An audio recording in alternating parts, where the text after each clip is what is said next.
Discord. Yep. When he still talked to us. I talked to him the other day. Beyond the gates of mighty kingdoms lies a vast, unexplored world.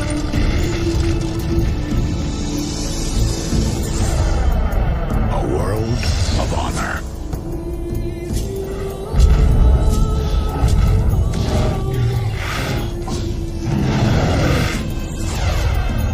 A world of mystery.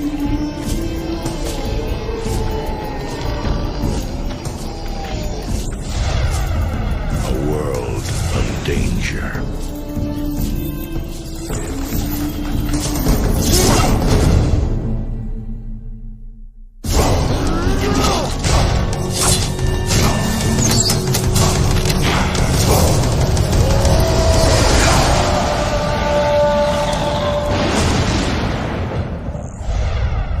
The world of Warcraft.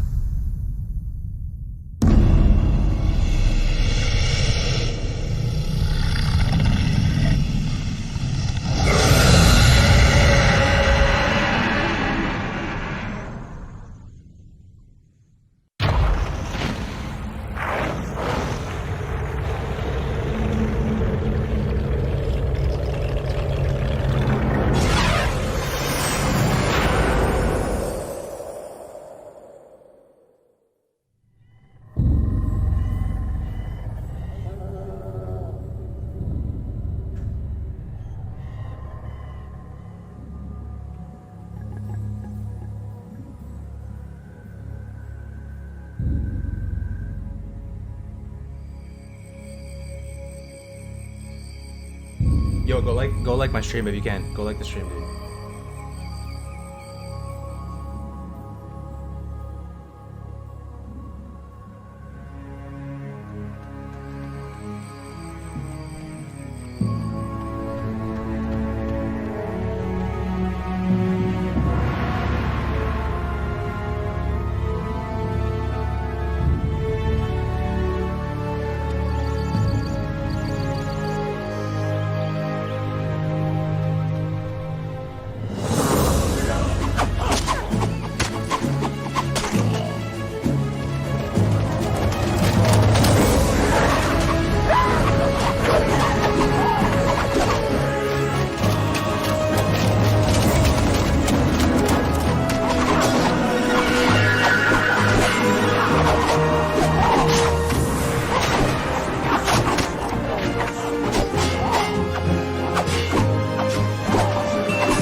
Four years have passed since the mortal races banded together and stood united against the might of the Burning Legion.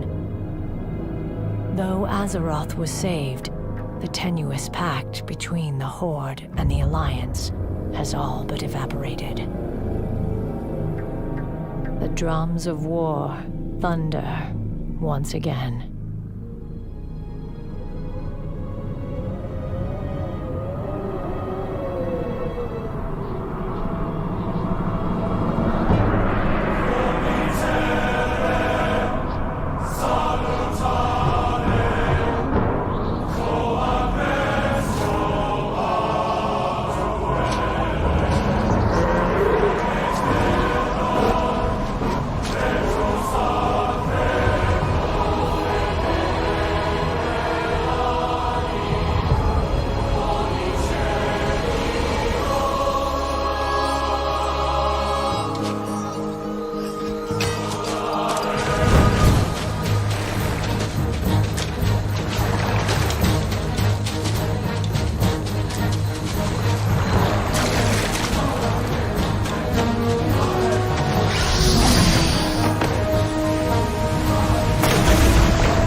In a land of mighty kingdoms,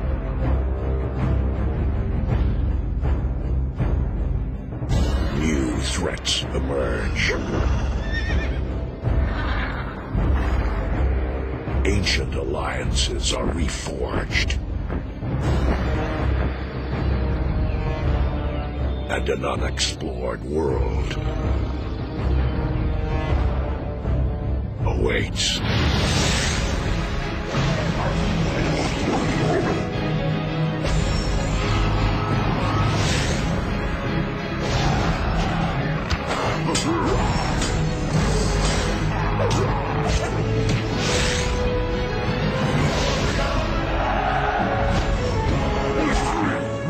Blizzard Entertainment proudly invites you to experience Warcraft from a whole new perspective.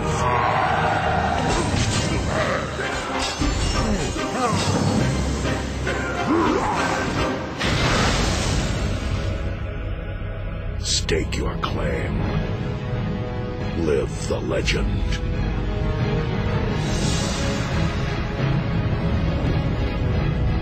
A world awaits. The world of Warcraft.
And we are live, ladies and gentlemen. Welcome back to the stream. My name is Kargoz. The date is April 24th, 2019. Another day in paradise. Another day in sunny California here. This is a big day, guys. Big day. Can you guys hear me all right? All right. Yeah, we're looking good. We're looking good. Welcome, guys. Welcome back to the stream. Big day. I guess I'll get right into it. There's a good amount of people in here. Let me know if the music is too loud. When the hell will it launch? Young Kingdom? I wish I knew, man. I wish. Okay, guys, good. I'm glad you can hear me. I'm glad you can hear me okay. Today's a big day for me, and I think a big day for the community. More importantly, for those of you who've been, following the channel for the past couple months now, ever since the beta, man. I mean, we were working on this even before the beta, but you know, we had this like kind of vision to build a site, you know, by us for us. Really, I know it's kind of a cliche, but we're hoping to build a really good site that's going to be dedicated, you know, for Classic WoW. So it's not going to be any other games here. It's just Classic WoW. It's for us, by us, and we're just a bunch of dudes that came together and started working on this, and it's all coming to a head, right? And this is it's just a big day where we're really excited to launch it to the community.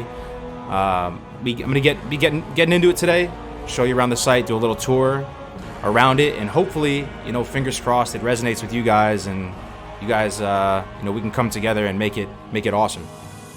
So we do have a Twitch Prime sub, Return of the Mac. Subscribe to Twitch Prime. Welcome to the channel, my man. Very good to see you. Thank you for your support, my man. Kargoz, have you picked the names you're going to reserve for your tunes? It's going to be Kargoz, man. People are telling me since I'm going Warlock, I should go Karzog, but nah, man. Kargoz all day. All day.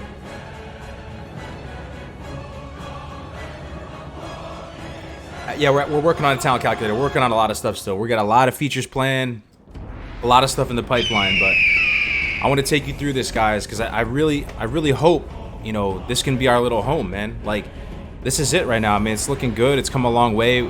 Here's this feed, right? So this is where it's kind of like a mixture between like Reddit and YouTube and a lot of the different things we already use, right? One thing that I love, first of all, is you can sign in with Discord, man. We all got Discord, right?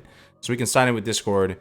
And pretty much you can come to this site whenever, man, and reach content creators, be a content creator. If you guys want to make content related to Classic WoW, and like maybe you don't know how to edit videos, you don't know how to you know, really do anything, even make a PowerPoint if you want to do it that way, man, reach out to me. I will or just, you know, participate in this site and we'll help you out. You know, it's all about collaborating and coming together. So, you know, we're hoping that, you know, this is only content related to the best game of all time, related to the game that we love. And you come here and you're going to be able to sort by PvE, sort by class, PvP, leveling, and find the content that you're looking for. So it's a big day for us, guys. Let me see what you guys think. Is the website open source? I'm not a developer or anything. I don't know the implications of open source, but we're very, very collaborative. We're all about just collaboration, pretty much. So if you have skills that you think are going to be good, music's a little bit loud. All right, cool. We're trying to stay hyped though. So I like the music loud. I want the music to be a little bit loud so we can stay hyped. But you know, if you guys have skills that would benefit the community and make the community stronger and make better content, better resources, you know, more funny stuff like machinimas and stuff. I think we need more machinimas, right? I think we need more machinimas in the or machinima creators. So yeah, for those of you guys for those of you guys tuning into to the stream right now, welcome. We've launched our site after 6-7 months of working on this thing. We're really, really excited to show it to you guys. So we got some really cool tools. I teased at it yesterday for those of you who were here on the stream. I teased at it a little bit. You know, if you look at this atlas is beautiful, man. You know, oftentimes if you're trying to find a zone or maybe show people a zone, you'll be Googling it and you'll get all types of crazy stuff like post-kata maps and you know, all kinds of weird junk will come up. So this is all the, you know, the beautiful, you know, classic WoW maps. You could toggle it onto satellite mode too. So it's literally like Google Maps. I mean, Google Maps. You ever saw Google Maps before, where you can see the street view? It's kind of like that. Caligula, I went to register and I got a consent to collecting personal info. That's just a European thing, I think, my man. If you're from Europe, they like require you to have that. It was something that that we were a little bit surprised by as well. Holy shit, dude, site looks amazing. Remember the old site? You guys have come along. Yeah, the old site. Yeah. The old site was a little bit ghetto. So we're pretty happy to have this here, man. And you know, this is hopefully a platform for you guys if you want to make content, you want to get more involved with the community. There you go, man. Right here, we got it. So this is just going to be kind of an open-ended stream. If you guys have any questions for me, any questions about the site, any questions about Classic in general, we can talk about it, man. I'm your servant. You know, I just want to pound the beers. Yeah, we're trying, man. How about add-ons? I know the Lua programming. Is there any add-on you would like, or is everything already made? One thing I would like, I don't know about you guys, but I can't get a version of KTM working with that can show the pets threat on there. The KTH or KTM or Omen, whatever you use, I can't get it to show pet thread. It's only for players. So I'd like to see a an add-on that tracks your pet's threat. Heard of any release dates yet? No, I think July is pretty much a good a guess as any, man.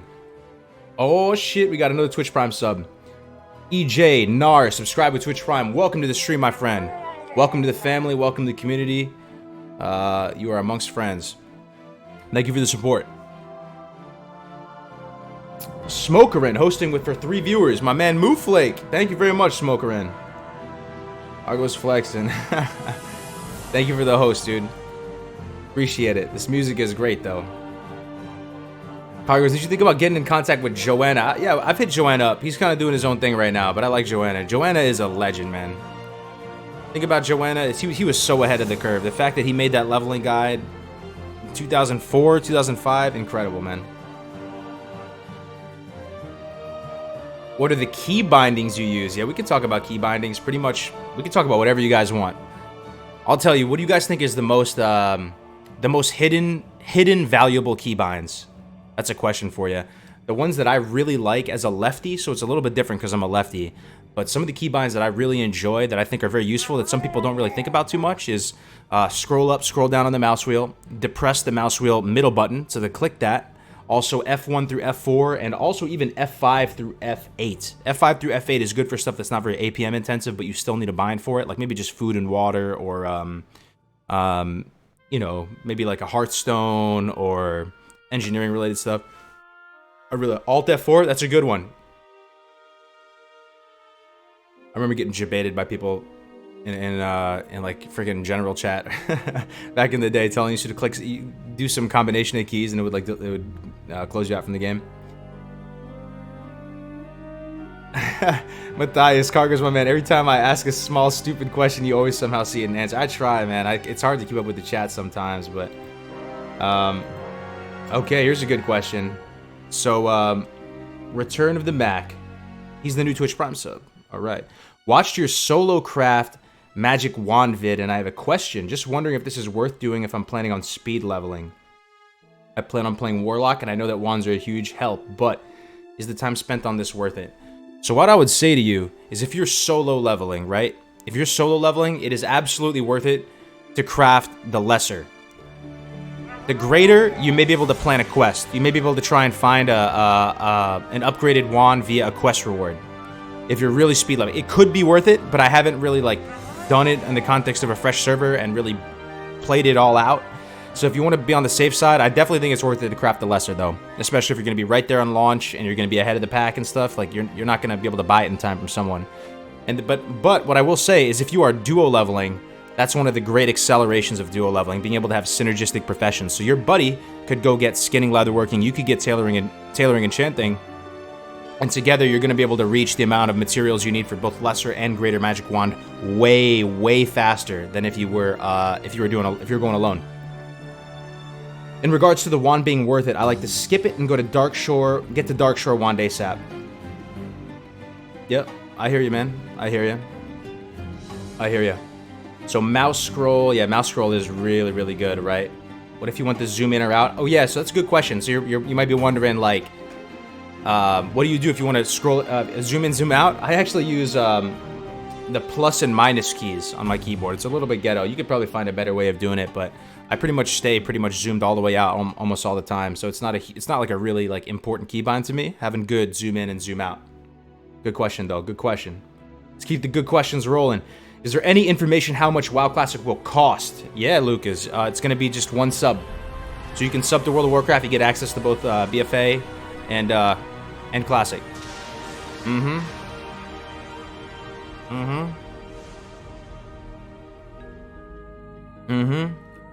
What beer is that? It's a Stella, my man. I love drinking me some Stellas. So another thing that I'm really excited to show you guys. So you guys know I love duo leveling, right?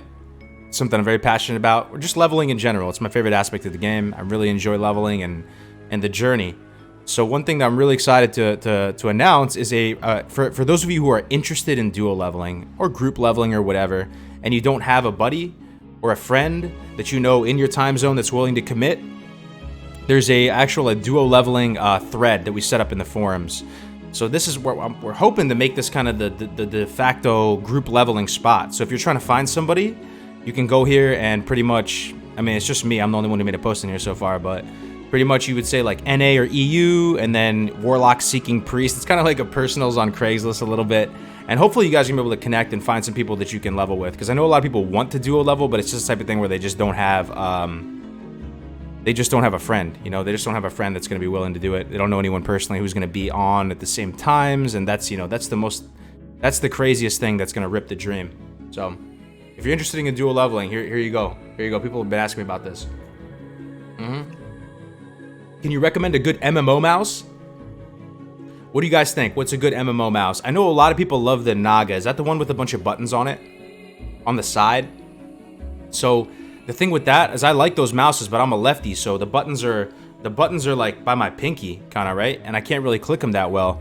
So I haven't been able to use that mouse personally. I think a lot of people love that mouse though. The MMO mouse is really popular. A lot of people, once you go to like the Razer Naga, you don't go back. Is how a lot of people feel. Is the site live? Yeah, it's live, man. The link is in the description if you guys want to check it out. It's Classicwow.live. It's pretty simple. But yeah, so like I'll give you a little tour, man. Like we got forums here, you know, classes, PvE recruitment, all this stuff, right? The group leveling. This is what I'm most excited about on the forums, but looks pretty sweet. And then on the homepage, we got pretty much all your favorite content creators are uploading their guides and content here, so you don't have to sort through YouTube and all the craziness and see all the white area, and you know you're going to be mixed in with a lot of other content. You come here, pretty much everything you see is going to be Classic WoW related, whether it's boss guides or whatever, and you can just use these little filters here at the top. So like PvE, let's say I want a PvE hunter guide. I click PvE, then I click hunter. We only have one so far. Oh, mine's not up here. I gotta put mine up here. Platinum WoW, this is my man right here. Platinum WoW is a, you know, amazing creator, and you can just, you know, play his videos, enjoy it.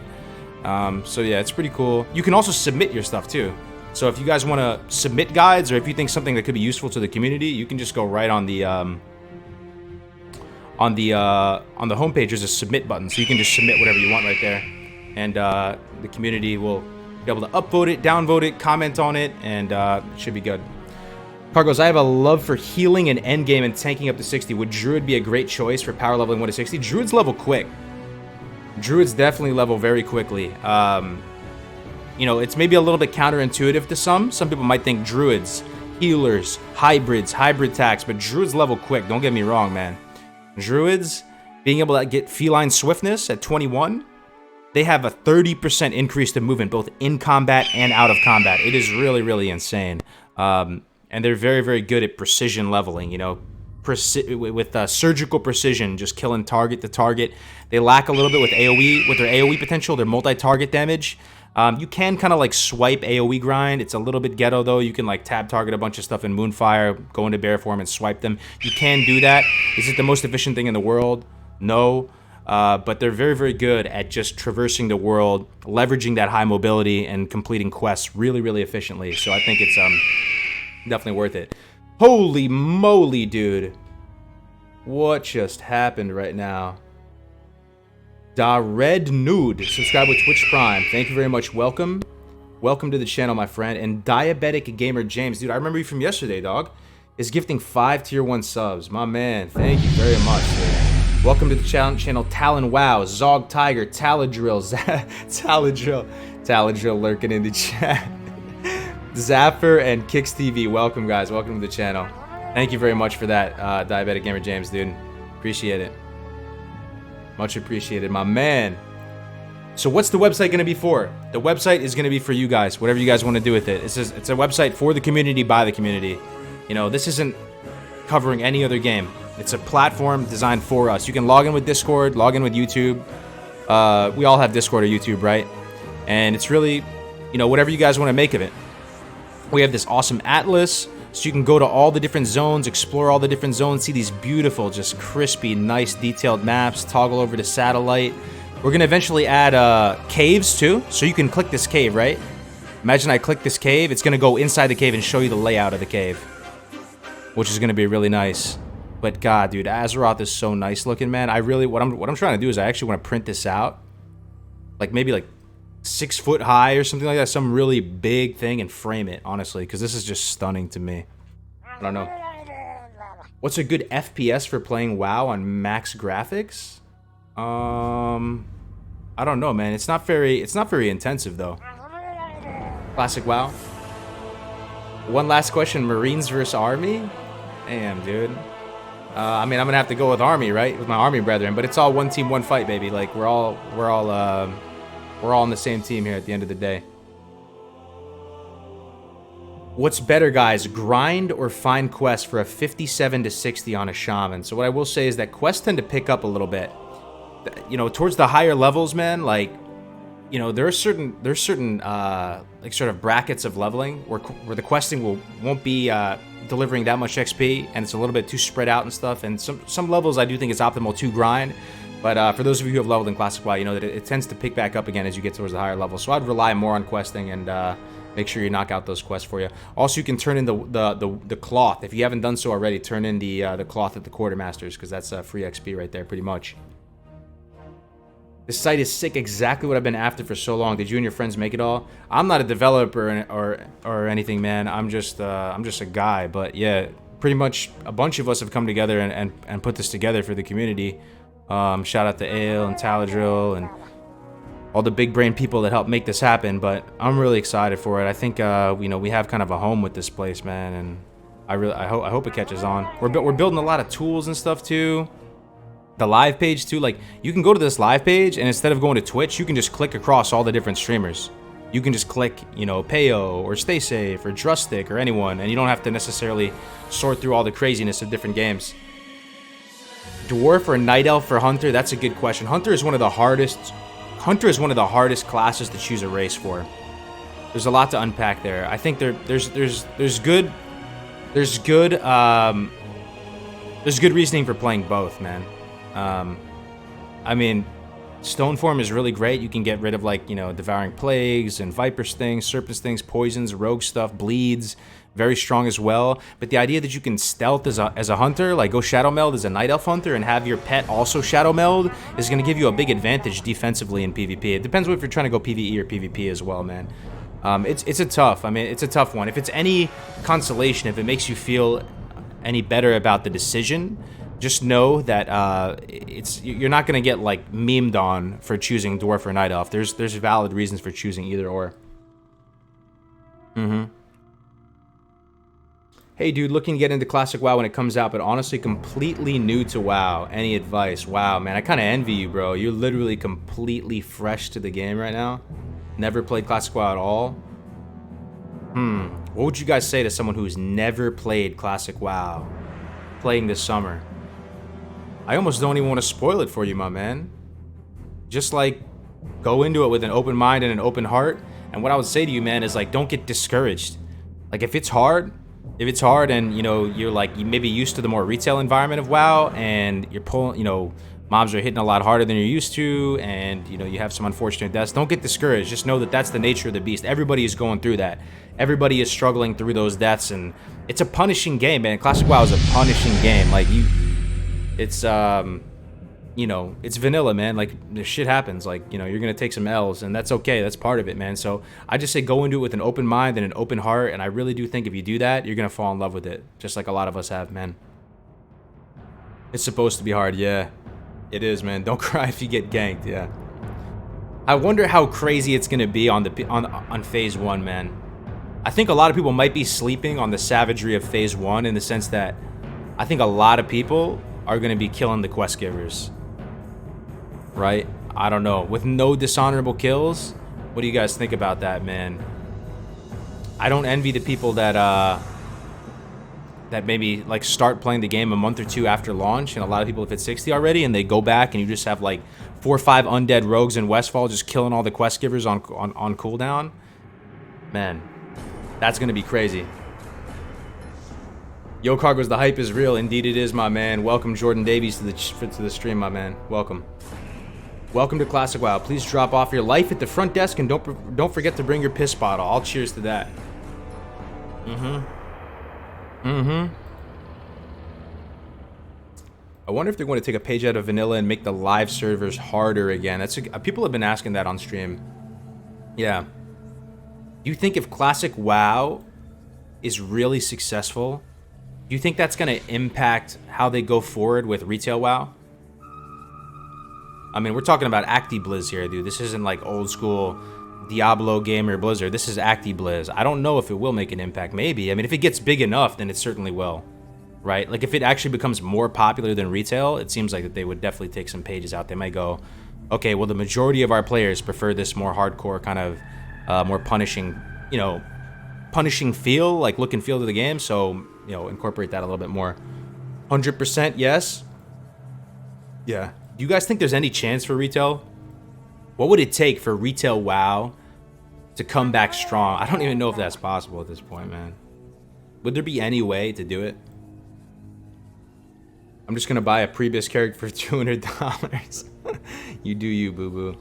Kargoz, would love to see WoW 2. Oh yeah, man. I've talked about this before on stream. I hope that someday, if I ever become like an out-of-touch baller, and I do have, you know, money, I would try and personally fund as much as possible, like the recreation of just World of Warcraft. Like, it's not even called WoW 2.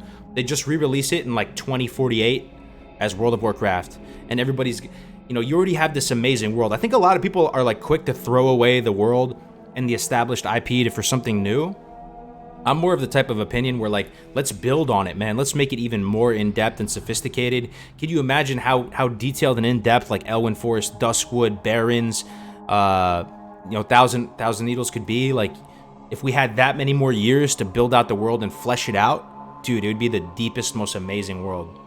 I would love that, man. Like, just World of Warcraft. No global cooldowns, no action bars. It'd probably be a whole different beast, you know, if they recreated it. But eventually, for them to do something like that would be just so out of this world.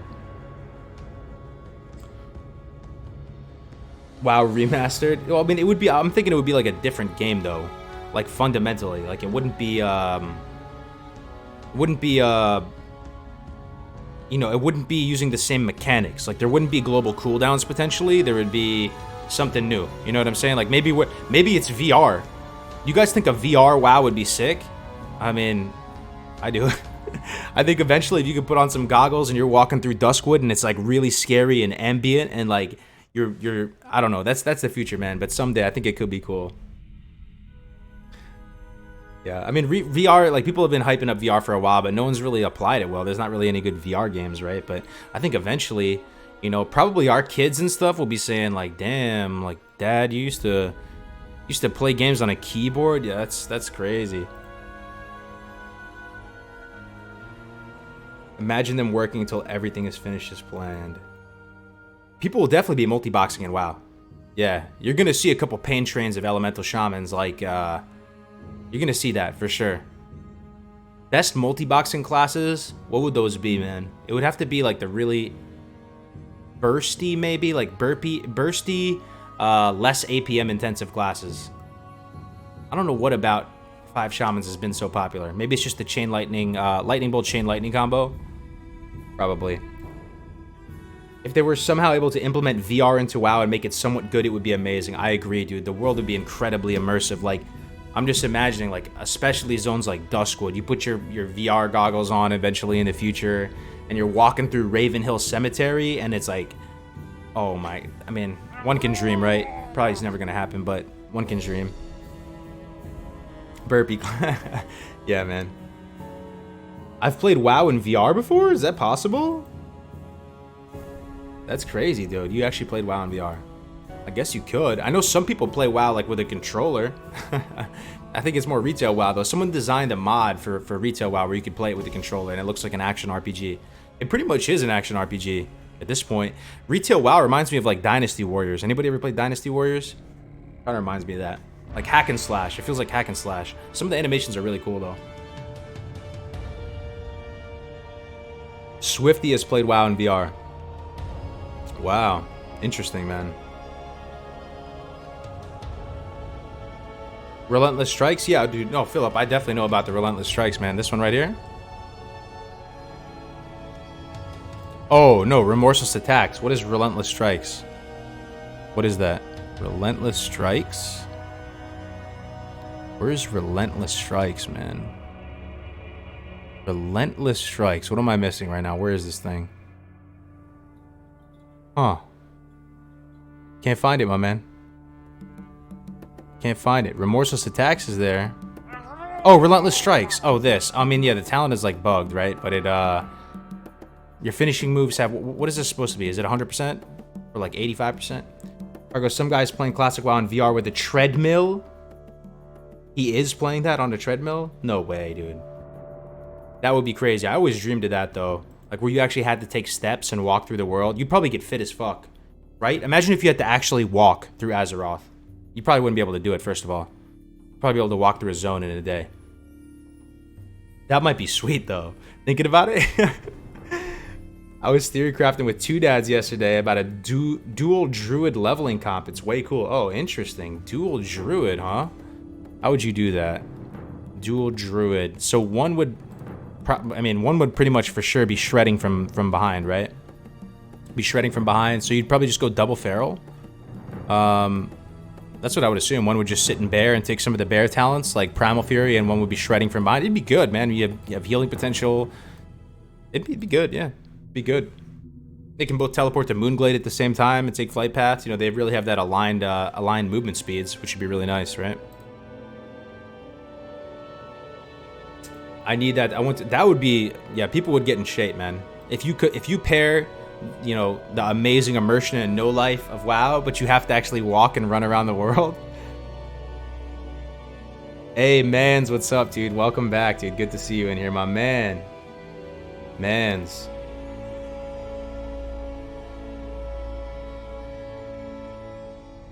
Prot Paladin talk, please. What do you want to know about Prot Paladin? If you guys have specific questions, I know it's hard for me to keep up with the chat a lot of times, but if you message me in Discord directly, there's a better shot of me of seeing it. Kargoz, there was a quite extensive post on our Classic today about weaving melee attacks into Hunter PvE rotation. Thoughts? It's something that is doable. I've talked with a lot of hunters about this, and a lot of them have come to the consensus that's more of a liability. They don't personally choose to do it themselves. There are certain niche encounters and fights where the fight is like stable enough, like stuff like Patchwork, where it may be more of a viable consideration. One thing that is a very interesting thing to consider, though, is that I'm really excited about this, is that Taurens have a 3-yard bigger hitbox. So what that really means is you can be 3 yards further away and still be able to hit, which is making you 3 yards closer to getting outside of... I'm excited for graphic changes of WoW. Reflections in water, shadows moving, position of the sun, imp skies, imp weather effects, foliage, etc. WYT. Oh, interesting. You're excited for the graphic changes of WoW. Okay, yeah, like the water, the lava, shadows moving. Okay, I'll get to that in 1 second, John Kevin. Thank you for the $5, my man. What I was going to say is that Taurens can finesse that dead zone a little bit better, so they can stay right on the border between being able to fire off a ranged auto attack, auto shot, and being able to strike with a melee weapon. So it could be even more viable to do so on a Tauren, and the Tauren hunter could maybe not be so much of a meme if that's the case. So with regard to what you said, John, again, thanks for the $5, man. I like some things a lot about the new graphics, like the new water. I personally like the new water. It seems like most people don't like the new water. They think it looks too metallic. The biggest thing that I do like is the new lava. The new lava looks way better to me. I think that they put the interns on the old lava back in Real Classic. It's one of the things that does kind of bother me a little bit and take away from the immersion. So I'm excited for new water. I'm excited for new lava. Some people don't like, you know, the Baron's foliage and the Stranglethorn Veil foliage, like drifting back and forth in the breeze. I like that stuff personally. It's cool to me. You don't have to play with it like that. I like the improved foliage, increased frill density with the foliage on the ground. It's cool. The shadows, though. So I will comment on the shadows. That the shadows, I think it kind of makes the world look less bright. It does give a little more of a high resolution effect, but I probably will play with shadows off if you can be that customizable with it. I'd probably play with the shadows off. I don't know what you guys think though. Yes, you changed the Stella, about time, yeah. You don't like realistic graphics, yeah. I feel you, man. I do think if Classic WoW was even 5% more realistic, like if they made it a little bit less cartoony even, we might not be here right now. We may not be having this discussion right now. The game may not have held up. What do you guys think about that? Do you think that the style that they chose, I used to shit on it back in the day. I thought it was too cartoony, but I totally eat my words now because if it was any more realistic, it may not have survived. It may not have been as timeless. It is a very timeless style, and I do really appreciate the Classic WoW style. Google Classic WoW Reddit treadmill, you'll see. Google Classic WoW Reddit treadmill? Huh, let me check that out. Classic WoW Reddit treadmill? Alright. I will level 1 to 60 completely in VR, HMD, and treadmill? Is this a thing? Complete immersion? Dude, I want to try this, dude. Would anybody try that?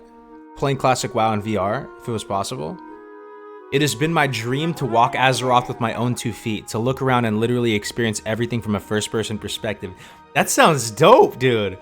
I just hadn't realized that such a thing would be possible in my lifetime. A few years ago, in the first viable VR headset, the Rift was announced. Pretty cool, but hey, no big deal. I mean, sure, it looked kind of cool, but the fact that I couldn't use my own 2 legs to walk around was a deal breaker. So I scoffed, sneered, and looked the other way.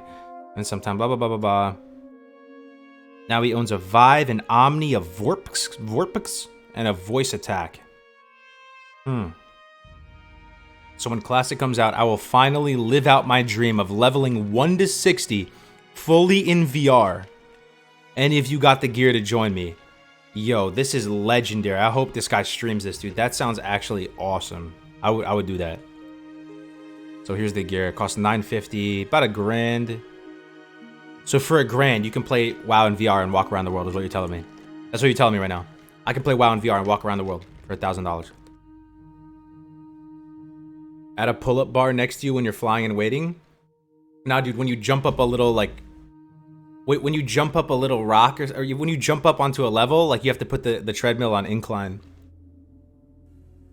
That sounds really cool, man. Thanks for sharing that, dude. I appreciate that.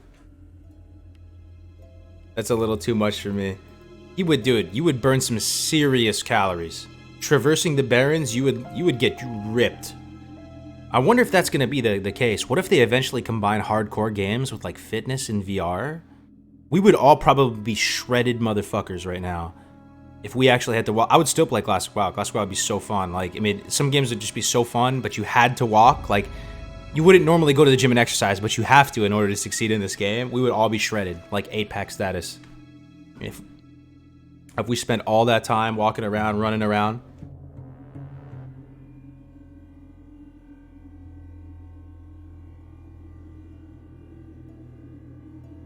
Have a WoW obstacle course. How would you mount? Good point. It's a good point. Well, maybe you just wouldn't have to run when you mount.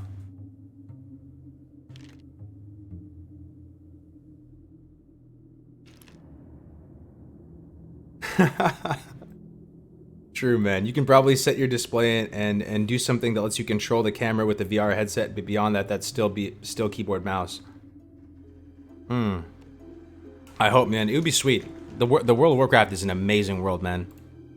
I don't know. I feel like people are quick to throw away worlds and they want to go for something new instead of building upon the worlds. I would love to see even bigger zones, even more fleshed out zones. One thing I really like about the dwarf zones is that in the dwarf zones, you guys ever realize that they have those little keeps? Like, it almost looks like you have a little houses like built into the sides of the mountain. It always made me feel like the world was bigger than what I got to experience in the world. So, you know, there's room to flesh out the zones even further, man. Make them like triple the size and add way more stuff to them. Because there's no way Azeroth's the scale, right? There's no way.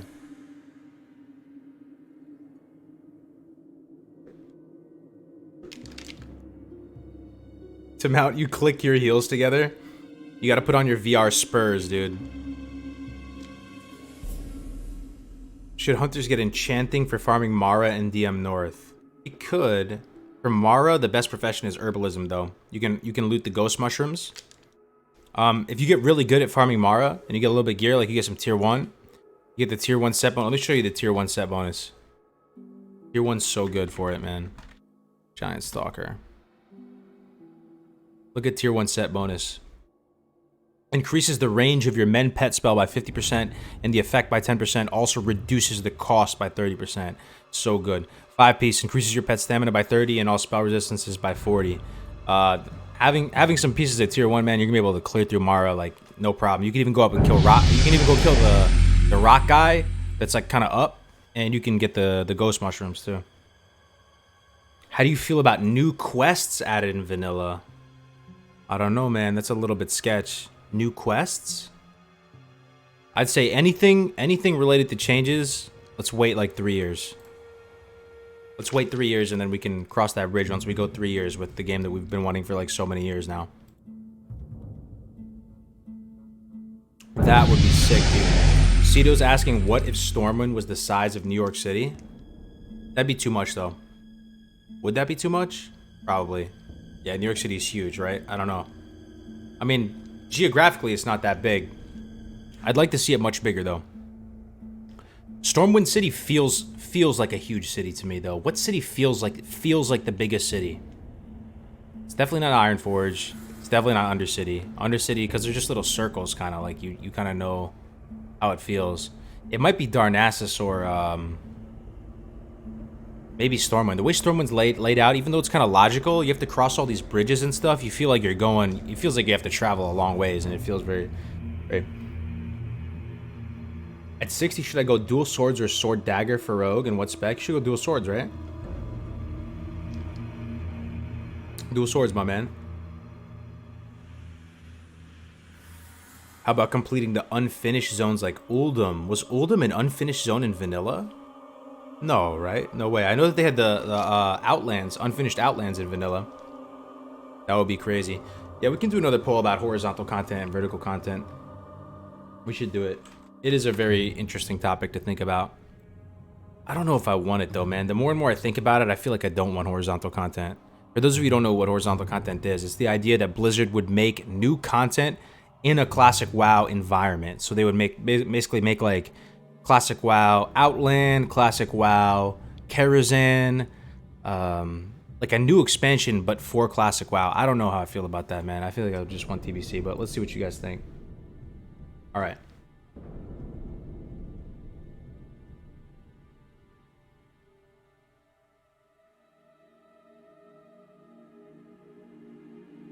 Okay, here we go. Straw poll coming in hot, dude. Hot and fresh. See what you guys think, boys. Is Disc Priest a viable spec for duo leveling? Yeah, dude, Disc Priest is good. Yeah, Priest has a lot of flexibility with their talents. They're one of the classes that have a lot of flexibility. Pretty much as long as you get Spirit Tap, you're gonna have a good time. You're gonna have a good time as a Priest. That's the key talent. You can go even Holy potentially. You can go like a mixture of all three. If you get Spirit Tap, you're gonna have really good sustain. What I would guess to be the fastest spec if you were to speed level solo, it would definitely be Shadow though. I'd respect if at 40 on the dot and pick up Shadow form. I wouldn't wait till 45. I would just basically go deep Shadow. I'd get one spec. I would get one spec first. Spirit Tap, proceed down through Shadow. Once you get 40, respec full Shadow, then pick up the wand talents again. That'd probably be the very fastest. But if you're duo leveling, the case for Shadow becomes less. There's less of a case for Shadow. I think like other specs become a little bit more get valued a little bit higher.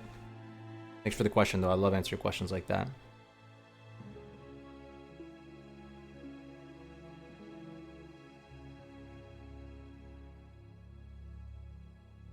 If you're playing a rogue, you will have to waste 50 gold to respec every time you want to go real PvP spec. That's vanilla though, man. That's vanilla. A lot of people say that they want lower respec costs. You think that would kill the game? Lower respec costs? What if it wasn't 50 gold? What if it was like 25 gold? Personally, I think it probably would kill the game. I know it doesn't seem like it. It seems like it would just be a little bit more convenient. But that convenience, the fact that you couldn't respec all the time and that it actually was a very large lump sum in order to respec, made hybrids better. Okay, here's the question. Does a high respec cost make hybrids better or worse? Because I can see a couple different ways to approach that question. Let's say the respec cost was 100 gold. Would that make hybrids better or worse? It should cost 25 Stellas delivered to my apartment. I would pay you 25 Stellas to respec if I didn't have to pay gold. What's the reset cost? It's 50 gold at max. 50 gold is a lot of gold in vanilla, man. 50G. No difference. Hybrids are still garbage and don't use the same spec for PvE and PvP. Damn. You think hybrids are garbage? I love the role of hybrids in vanilla personally, man. You absolutely support lower respec costs, huh? Interesting. Some people have fallen. Some of the private servers they have had lower respec costs. That's something that they actually did change. Was it the Chrono servers that have lower respec costs? I think so. It rewards the players who have time to spend 40 hours a week playing and making gold. That's part of it though, man. Like, you can't have your cake and eat it too. Like, I think that there's certain so another huge value add of having the high respec costs is the idea that pretty much you can have more of a reputation as a certain spec, right? So the lower the barriers are to respecing to be like Disc or Holy or Shadow or whatever class you're playing, the lower the barriers are, the more you lose that potential to make a name for yourself as that spec. I don't know. That's kind of how I feel about it right now. You guys got some good comments here, though. If respecking was cheaper or free, it would be required. That's not good game design. What do you mean? It would be required to respec back and forth or something?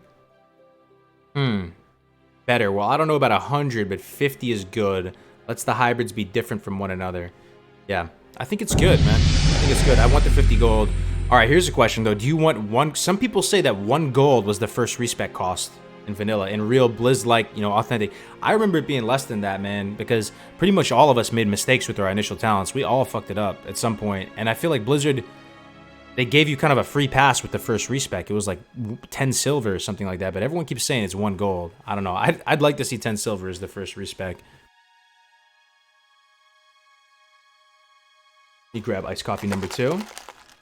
Well put, Kargoz, on the respecking and losing class spec identity on the server. Completely agree. Yeah, that's one of the things I really, you know, it all plays into the static communities to a certain extent, but the idea that the barriers to respecking were really high definitely allowed you to make more of a name for yourself as not only a really good shaman or a really good warrior or hunter or priest or druid or warlock or whatever, but to be a really good, you know, elemental shaman, a really good enhancement shaman. It was 10 silver. It was at OST 10 silver. What does that mean? What does OST mean? 1 gold, 5 gold. It's so split. This is one of the great mysteries, man. Like, every time I ask this question on stream, there's like literally 50% of people who say it would cost 10 silver, 50% of people say it costs 1 gold. So I really don't know what to make of it, man. I really don't. All right, let's see who won. I'm going to vote for vertical content. I would like to see TBC, but we'll see what you guys voted for. Horizontal content won. It blows my mind every time. Let me pull this up on stream if there's a way. Like, this is... I mean, I guess there's no point. So 51 people voted for horizontal content and 36 people voted for vertical content. Can you guys explain to me why you think horizontal content would be a bad thing? I don't know, man. I'm thinking to myself that one of the big appeals to me, maybe it's selfish, one of the big appeals to me about Classic WoW is the idea that once you get that gear, you've done it, man. Like, it's not going to be invalidated at some point. You've done it. You've accomplished it. You have a character you worked hard for, and you get to keep that, man. And that's part of it. It's not the biggest deal ever. You know, I still would like some sort of server lifespan and like resets or something. We were talking about this the other day. I think in an ideal world, it's a hard decision to make, but I think eventually, imagine they did 2-year server lifespan cycles and they reset the servers after 2 years, and then you would have the ability to like nominate a couple 60s, level 60 characters into like a Hall of Fame server, like a trophy server, and it would be like a big server filled with 60s, and it would be like, you know, basically a PvP server, or you would still be able to hang on to that character, but that would still allow the servers to reset their lifespan, and you know, you wouldn't have these big dead servers. All right, let me see. You guys got to sell me on this horizontal content stuff. Yes, I feel like Karazhan would be cool to see, man. Stop spreading lies, peeps. It was 1 gold, 5 gold, 10 gold, 25, 50. Okay, I mean, that sounds pretty legit, Blorby, considering you don't play private servers at all, and that's what your memory is. Yeah. I mean, 1 gold at the end of the day, it's not that big of a deal. You can still afford that at the low levels. It's not the end of the world. It'd still probably be worth it to tactically respec while leveling. Keep classic like vanilla. I mean, there's a couple things that every time I flirt with the idea of horizontal content, I think to myself a couple key factors. One, this isn't OG Blizzard, man. This is Acti Blizz. This is Candy Crush. This is Call of Duty. It's a different beast. You're like, could they even pull it off? I don't know if they could even pull it off, man. And it would break my heart, man, if Classic WoW had an expansion that DOA'd Classic WoW. So even if the expansion was shit, would there still be a way to play the original game and preserve the original? It just seems like it just sounds like a cringe fest, man. I don't know. I'm thinking about it in practice. The other thing that concerns me is, you know, pretty much what they said before. Like, it's not their code to change. You know, in 2019, like, this team made this amazing, beautiful game that we still love so much. You know, would it even be the right thing to do to attempt to add to it or detract from it?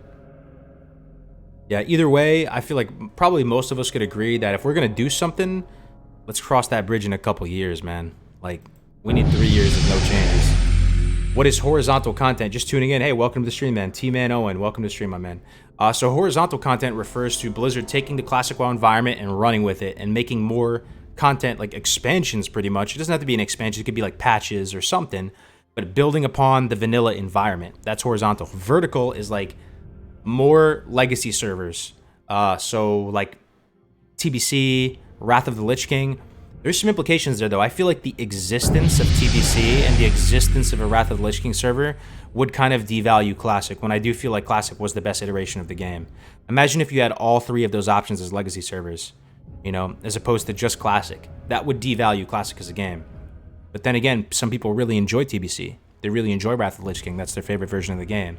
But the existence of those would make it seem like Classic WoW is equal to TBC, which is equal to the Wrath of the Lich King. That kind of bothers me a little bit. I don't know, man. Like, horizontal content, vertical. Okay, it makes it a little bit trickier for me, though, when I think about this. Would you rather want horizontal content or no content? Like, what if they just did nothing with Classic WoW? Maybe that's the worst case scenario. What if they didn't do horizontal or vertical content? They just released these servers and they just were like, okay, here's the servers. Well, we're gonna forget about it now. And it just, what would happen? So the server would probably launch. You know, we'd go through the life cycle, and if these servers were just to continue existing with all the content there, how would that server even look, man? Would that still be a healthy community? In one line of reasoning, you could say it would be, because Vanilla WoW is, you know, kind of sandboxy, at least in my mind. Maybe it's not as sandboxy as some other games like RuneScape, EverQuest. I don't know, I never played those games. But to me, it still feels very sandboxy. And, you know, the community could make cool, you know, events and do with the server what they will and still find ways to have fun and enjoy it. But there's a chance that, you know, it doesn't catch on. Maybe the communities die out, the servers die out, and the game gets DOA'd. I almost feel like they need to do horizontal or vertical. I don't envy Blizzard having to make that decision, though. That's a very polarizing decision, man. That's gonna... Yeah, no, I never really played RuneScape. I watched people play RuneScape, though, but I never played it. Vanilla WoW was really like... I think I played the Final Fantasy game for like a minute on like PS2, that MMO, but Vanilla WoW was really my first MMO. Healthy community just reset servers. Private servers been going on for 10 plus years. How is that going to die? No, I agree with you, Jam. I like the idea of fresh. People in the private server community, you guys know this, right? You stop getting attached to any individual character. You start appreciating the server as a whole, like the entire lifespan of the server as one game. So, you know, the entire lifespan of a server, from Molten Core, Onyxia, you know, Dire Maul, all that stuff, all the way through Nax, as one game of chess, as one game of soccer, as one game of baseball. And you stop getting super attached to one specific character, and you're more keen to just redo the experience and appreciate it and do better this time around. So I like the existence of fresh, but at the same time, there's going to be a loud group of people who are thinking to themselves, "Man, I worked so hard on this character, and now you're just going to reset it? Screw this, man! I'm out. Like, I just worked so hard to get all full bis. Like and then you're just going to reset the server every 2 years? Screw that." That's why, I mean, I'm just thinking out loud here. But if they made like kind of a Hall of Fame server. So after the 2 years, like the server's gonna reset, right? Because they have to keep the same names, like Kill Jaden server, Ner'zhul, Anderhall, Illyria, Skullcrusher. After 2 years, you could nominate a few characters or something into like a Hall of Fame server, and then that could just be like a PvP realm or something like that. That way you could still play your character, but the servers would continue to cycle and go through fresh, and maybe you would stagger the cycling too, so there's sort of like a steady drip of fresh servers instead of like all of them resetting at once. I don't know, man. I'm just thinking out loud. Blizzard needs to make WoW 2. Take amazing ideas, RPG philosophies from Vanilla Wrath and put it into modern WoW. They probably say that about every expansion, though. I feel like as they sit down in the boardroom and they're thinking like, all right, what are we gonna do with this next what are we gonna do with this next expansion, guys? It's got to turn the ship around. You know, the ship has been sinking. We got to turn it around. This is gonna be the one, man. We're gonna reinstill all those vanilla philosophies, and you hear that when they start hyping up the expansions. That it feels like they are acknowledging some of the issues, but then I don't know. It never really pans out to being as amazing. That's like Hunger Games. Every server choosing their champions. Okay, what this guy say? I personally think. What's the point in doing TBC then Wrath? Because where do they go from there? Yeah, it could be kind of a selfish thing to think like you just stop it at Wrath, because some people want to see. Okay, quick thing. Does anybody want a Kata server here? Don't meme. Like, don't be a memer, man. Like, would you actually want to see a Cataclysm private server? I feel like in my gut, that'd be like the drop off. Like a lot of people would not want to see that. I could be wrong though. Maybe some people want to. Some people were saying Cataclysm PvP was really good. But I don't know. Kata really lost me a lot. Like I played a little bit, but straw poll. Yeah, look, everybody's saying no. Should I do a straw poll for it? It's still shocking me that horizontal content won over vertical, man. We should do another one sometime though, where we do horizontal, vertical, or nothing. I can't believe I didn't think of that, because there should be a nothing option for people who just want no changes. That's it. I don't want horizontal. I don't want vertical. Okay, we're gonna do that in a little bit. Let's let it sit out. I'm actually really curious. You see what I'm saying? Horizontal, vertical, like you're kind of being forced to choose something that you don't want either, kind of. So like none would be an option on the next one. Let's do this Kata one though, dude.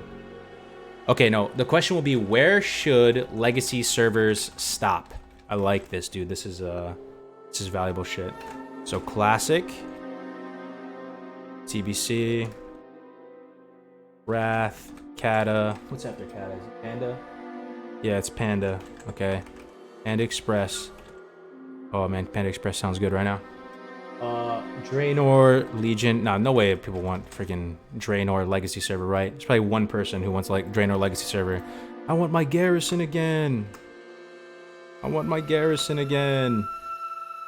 Garrisons were cool for like the first week, and then that was about it.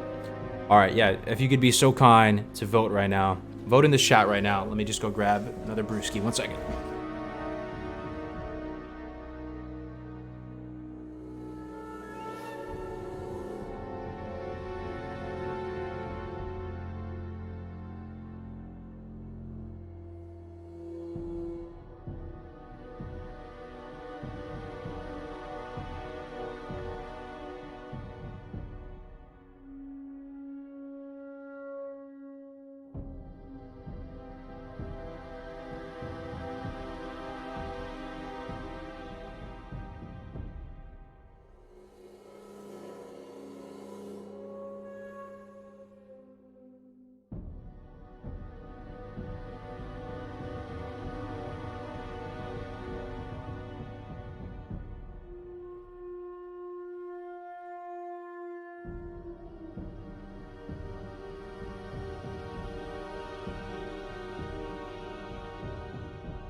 Alright, we back. Let's see what you guys think, man. Let's see.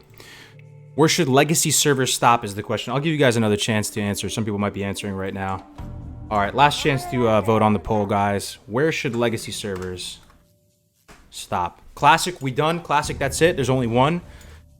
Man, I don't know. I'm torn, man. It's either like go to Wrath or stay classic only. If they go TBC, I almost feel like they have to complete the trilogy. There's something like really good about a trilogy. I feel like that's the sweet spot when it comes to like a lot of IPs. And then like after a trilogy, it starts to go downhill if they try and continue it past the trilogy. Lord of the Rings was a trilogy, right? Then they made Hobbit. Hobbit wasn't as hype, even though Hobbit was around. Hobbit was, you know. Anyway, let's see what you guys think. I'm gonna say Wrath. All right, let's see what you guys think. Why is there no votes? Nobody cares? Or does it take a second update? Can't vote? Oh, God, man. Scuff stream, by the way. What happened? Okay, I guess I'll just do it again. Thanks. Sorry about that. All right, where should legacy servers stop? Stop. Classic, TBC, Wrath, Draenor, Pandaland. Oh, whoops. Wrath, Pandaland, Draenor. Then I guess I'll put Legion. Fuck it. Anybody want to go all the way to Legion, dude? 2058, we're going to be playing friggin'... It's working now? Yo, don't tell me it's working now. Oh my... Alright, well, let's see what you guys thought.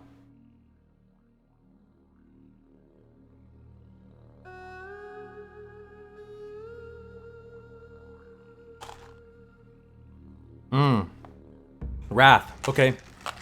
The overwhelming majority of you, over 300% more of you, want Wrath and Classic. Yeah, we're on the same page, actually. Yo, out of all these people in this stream, yo, this is hilarious, guys. Are you guys on the strap poll? Out of like the 1,000 people in here, not a single person voted for Kata, Panda, Draenor, or Legion. How funny is that? It's the nature of the internet. There'd be like one guy. Watch one guy vote for it right now. I'm watching. Nope, no one's even voting for it. They're just people of ethics, man. They have a strong moral compass. They're not voting for Panda Land. Still 0 votes across the board. That cracks me up, man. So Wrath, yeah, I'm kind of in the same boat. Like if they do TBC, they might as well do Wrath at that point. But yeah, the safest bet. I mean, I don't know, man. I don't envy Blizzard for having to make these decisions, dude. You voted Legion? You voted Mop? You voted for Mop. Let me see.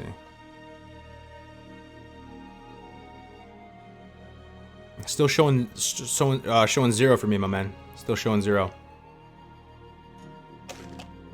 Mop was probably the expansion that I had the lowest hopes for. I thought Mop was gonna be ass, dude. Like, I don't know if the whole Asian style works in Warcraft. Maybe it does, but it kind of lost me a little bit. And with the pandas, I know pandas have been part of Warcraft apparently, but I don't know, man. Like, I had really low expectations for that. I was like, Blizzard, what are you doing? But then it turned out to be kind of fun, if I'm being honest. It was kind of fun. Oh, John Kevin with another $5, man. WoW based off Warcraft 1 and 2 only. Orcs versus humans. Oh, yeah, you already know, John. You know me, man. John's been with the channel for a while. And Egregious, new member, dude. I've heard of you, Egregious. Where have I heard of you from, Egregious? I've heard this name before. I'm joking. Egregious is my man. He's coming to my wedding. WoW based off of Warcraft 1 and 2 only. Orcs versus humans. Think it could be cool? I think it could be really cool. Welcome, Egregious, yo. You excited to see California, Egregious? He's coming to my wedding, man. It's gonna be, maybe we'll do a stream or something. I would love that. I've said it before. I will say it again, loud and proud. My favorite, when I think Warcraft. Okay, what zone is Warcraft to you? Let's start there. What is the essence of Warcraft? You have I'm seeing color palettes in front of my eyes right now. The Barrens is one option. Elwyn Forest is another option. I don't see snow. Snow is not Warcraft to me when I think about... I'm thinking of like the picturesque Warcraft battle. The picturesque Warcraft battle. I imagine it on like the plains. Like there's the plains, maybe the Barrens, maybe even Arathi Highlands or something like that.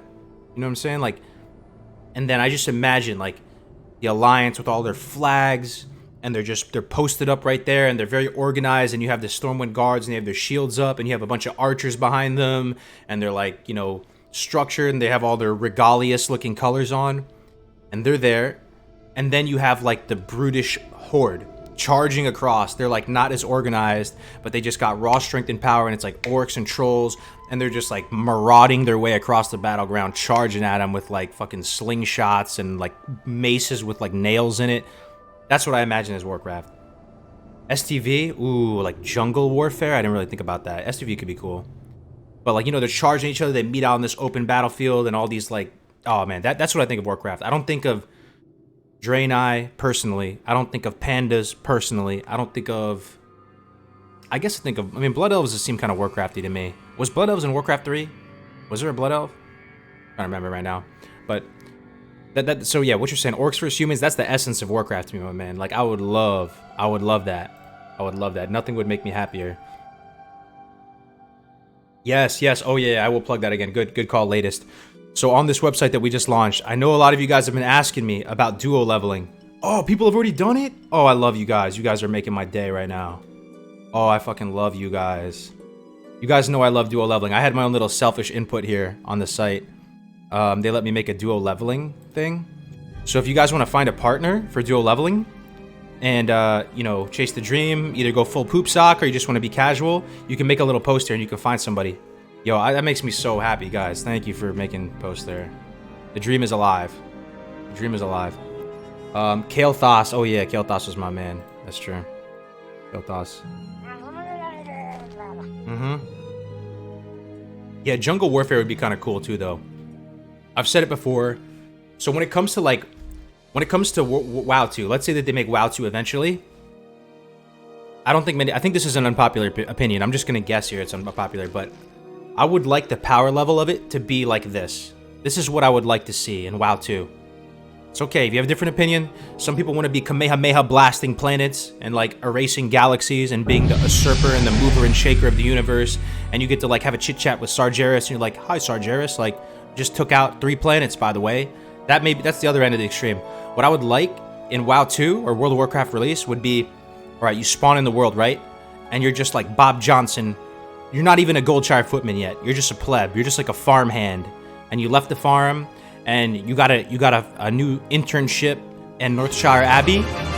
And oh, someone donated. What is this epicness? Holy moly, who did that? Thanks for entertaining and hyping us up until classic release. What? This is for your freshly and energy drinks. GL on 1 to 60. Did that just happen? Yeah, I forgot what I'm saying, dude. I forgot what I was saying. What am I even doing? What's going on right now? I'm like disoriented. You just donate $100? Dude, throwing bands in the room? Yo, thank you, my man. That is a very, very generous donation, dude. Holy moly, my man. You know how many monsters I can buy with that? That you're helping. You're gonna help get me to 60, my man. Thank you very much, Magic, dude. What a G. Holy moly, dude. Message me in Discord, man. I gotta do something for you, man. Dude, that is crazy. Holy moly, dude. That's like, how many monsters is that? Like 50? It's like 50 monsters. That's like the 30 to 45 bracket for me. You just got me from 30 to 45, my man. Thank you very much for that, bro. Holy moly, dude. Thank you. Thanks again, my man. I don't even know what I was saying, dude. Oh yeah, I remember what I was saying. I'm like a goldfish. So imagine this is WoW 2 or World of Warcraft or whatever, right? You're like a farmhand and you leave your little farm in Westfall and you spawn in at Northshire Abbey because you just got a new internship there and you're talking to like Marshall Dugan and he's like, "Hey man, you know, welcome to the team, you know, and you're interested in becoming a Goldshire footman. All right, like welcome here, Your first task is to go get me a cup of barley brew." And basically you start as like the Omega pleb. And then, you know, you slowly work your way up and you get to the point by the time you get to Goldshire, maybe they award you Goldshire footman, right? And you become a Goldshire footman and your first quests are to like go out and kill like 2 murlocs that like rob someone or something. You know what I mean? Like, and you go out with a little foot patrol and you kill a couple murlocs. Like, the point I'm trying to make is like you are very low power level. Like you are not the shit. You are not the hero. You are just a lowly pleb. That would be cool to me. And then, you know, because it's cool to like idolize a lot of the NPCs. Like it'd be cool to go to Stormwind and to feel like you were way below those people. Amphetamines are a raid consumable. Oh, dude.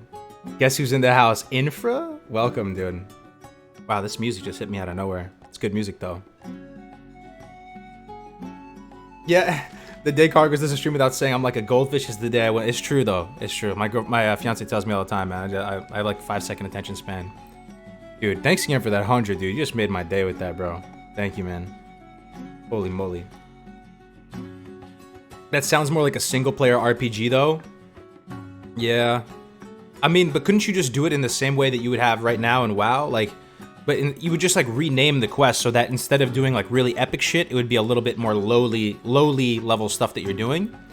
And then, okay, what would be... The music and the fire in the background, right? I do like the tavern music. The tavern music is so cool, man. I might play this at my wedding, man. Would that be too, like, nerdy to play WoW music at my wedding? I might do it, and just see if anyone notices. People might not notice. What if I play this right at the, right as they come in and play it? I don't think anybody's gonna notice. It's just good music. But anyway, you would just make the quest feel like you're doing a little bit less epic stuff. And what would the power level be when you get to 60? Imagine you get to 60, you become like... You just become like a legit druid in the Emerald Circle. Like, you're not even some commander. You're just like a druid. Congrats, you made it. You're like an official druid in the Emerald Dream. You did it, man. Like, you can now have all the druid powers. You'd have some sort of like patrol, like guard duty. Yeah, that's the type of stuff I like, man. I like that whole kind of like infantry style. Like, if you were a human or an orc, you just go out on a little foot patrol, and like one kobold would be actually dangerous. You know what I mean? One murloc. Uh-oh, I'm hearing epic music. Did someone donate again? Uh-oh. Okay, so listen.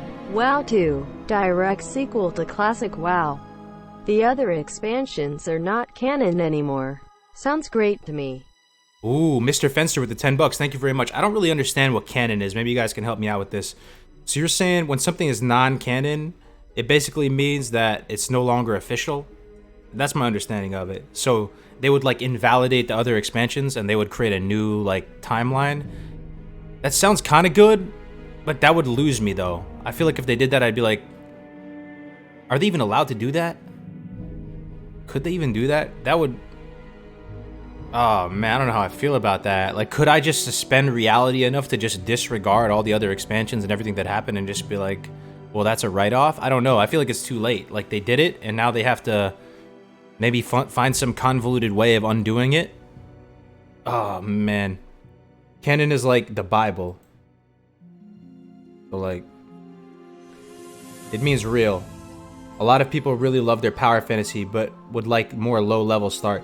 Yeah, that's what I'm feeling, man. Like, just a more low-level start where you feel like more of a pleb. I think it's kind of cool. It was all a dream. I used to read Word Up magazines. Deathwing. It's no longer a thing. I feel you. I mean, I guess that's what horizontal content would be, though, right? That's what most of you want, apparently. Apparently, most of you want that. I don't know if, I mean, unless I'm misinterpreting it, but isn't that what horizontal content is? They're like kind of saying, by the way, all those other expansions, that was just a dream. We made that up. That was just beta. We were just testing those ideas. That wasn't real official ideas. Like, and then horizontal content would be something different in the vanilla environment. Actually, no, I found a way they could do that, though, without having to do that. Because apparently all the lore in Classic WoW is like a footnote. Like, it's almost completely irrelevant in the grand scheme of things of WoW lore. So even people like Ragnaros, apparently he's kind of a pleb. The whole Onyxia spiel, that's kind of, they're kind of plebs. Like the Defias Brotherhood, this stuff is like very low level. So they could create horizontal content that's really low, that's still like that low level, and not have to mess up any of the lore. You know, this could have just been something that happened back then that wasn't covered, you know, during the original expansion. I don't know. I think that'd be cool, actually. But it's interesting though, because the stories I like most, like the lore that I like most when it comes to WoW in general, are those low-level stories. And it's kind of a bummer. Like, the other day I was trying to learn about WoW lore on stream. Some of you guys were there. And the more and more I was realizing, like, it's kind of a space, kind of like a space game. You know, like the lore is like very space-like. You're dealing with universes and, you know, spaceships and Naru and all this. Like, it's not so much that, it's not very like Tolkien-like, right? Maybe that's not the right word. But when I think Tolkien, I think Lord of the Rings. I'm thinking that very much the same thing. Orcs and humans and, like, you know, the hobbits and stuff like that. They don't have space in Lord of the Rings, right? Maybe I'm wrong, but I don't think they have space. Archon, what just got here? What's going on? We're just hanging out, man. We're talking Classic WoW, we're talking lore, we're nerding out. Talking about a little bit about lore, WoW 2, stuff like that. No, Tolkien, sorry. Yeah, I have a little bit of a New York accent. Sometimes it comes out. Tolkien. The guy who made Lord of the Rings and Hobbit.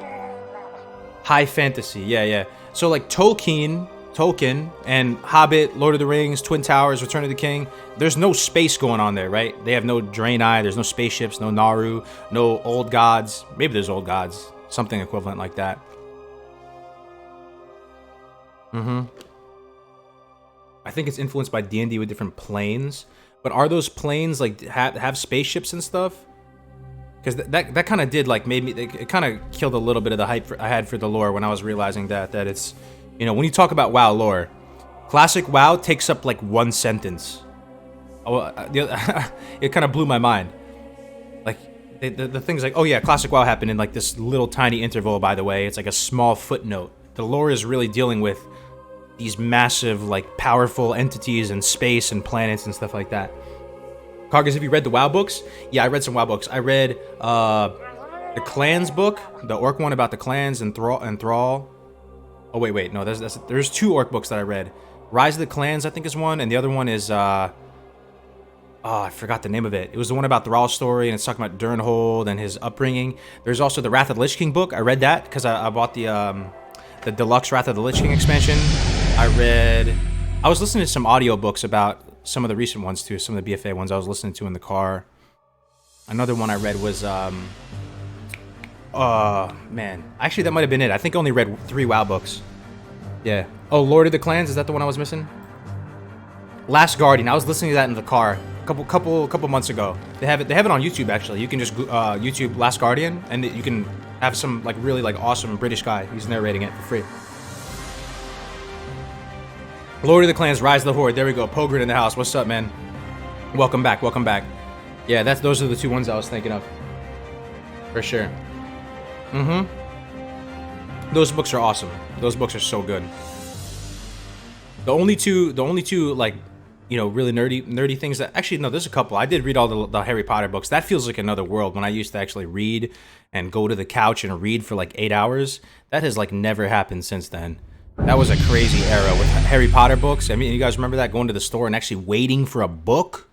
Does that even happen anymore? I went to a line and waited for a book for like hours, and then I would read it.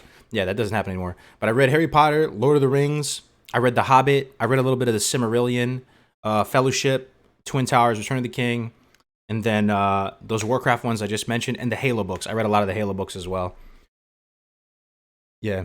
Kargoz, what's the YouTube narrated one again? I don't know exactly. Just type it in like Last Guardian audiobook. It'll come up. It's a British guy narrating it. It sounds really legit.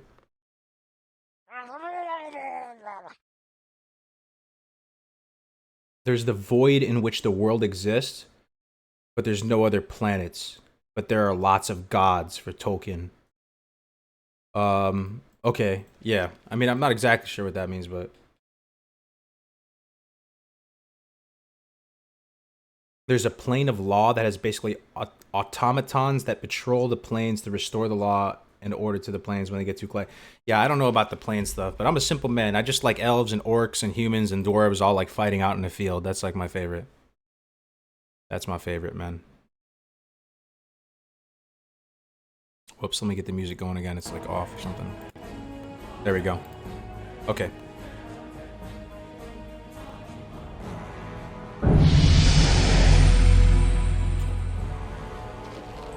Kargoz, you should have the ability to change the look of the forums to the original vanilla WoW forums.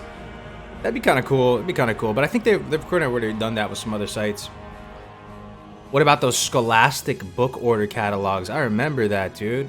The book fairs. Remember book fairs from elementary school? Do they even have those anymore? Probably not, man. It's probably like iPad fairs. You probably go to a fair in your elementary school and like pick out the best apps you want to download. Choose for me, warrior or lock. You can flip a coin. Okay, Harrison Reed with the $2. Choose for me, warrior or lock. You can flip a coin. I'm actually gonna do it, Harrison Reed.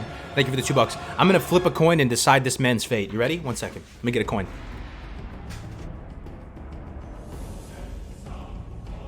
All right. This is what we're doing, chat. This is real. You did it. You said it, Harrison. This is something that you decided. We're gonna flip a Stella cap. All right. If we land with Stella Artois up. Shout out to Stella Artois 2019. If it lands with Stella Artois up, you're going Warrior. Alright? If it lands with the Stella Artois up, you're going Warrior, my man. Okay? If it lands with Stella Artois down, you're going Lock. Alright? We're dealing with like hundreds of hours of this man's life right now. This actually feels really weird. Alright, here we go. I let you guys decide what I was playing, right? Heads Warrior? Or Stella Artois up Warrior, Stella Artois down Warlock. Here we go. My man, I'm happy to announce to you that you're playing what I'm playing. You're playing Warlock, man. It's Lock. It's not rigged. Look, I'll pick it up. It landed like this. Playing Warlock. Harrison, thanks for the $2, man. Congrats on playing a really good class. Congrats. I really want to play Warrior in Classic, but I feel like there's going to be so many Warriors giving me second thoughts. There's going to be a lot of people playing Warrior at the start, but a lot of people are going to fall out of the pack. I'll tell you right now. A lot of people are going to fall out of the pack. They're going to be like, yeah, Warrior, man, I get the you know, Corrupted Ashbringer, and I get the top deeps and all this, and they're going to get to level 30 and they're going to quit. But I wouldn't let that influence your decision too, man. Honestly, don't let popularity influence your decision. I feel like that's probably not good. Just play what you really like, man. Play what you think you're gonna have fun with, like in the long run. Play, man. I do value like the class fantasy and the abilities. Like I do think that's a big thing. Like if you get to 60 on something that's really strong and viable, but you don't enjoy the playstyle, you don't like the look of your character. Your guy looks fugly, and the animations look fugly, and it's just not that satisfying. I think you're gonna burn out, man. You gotta.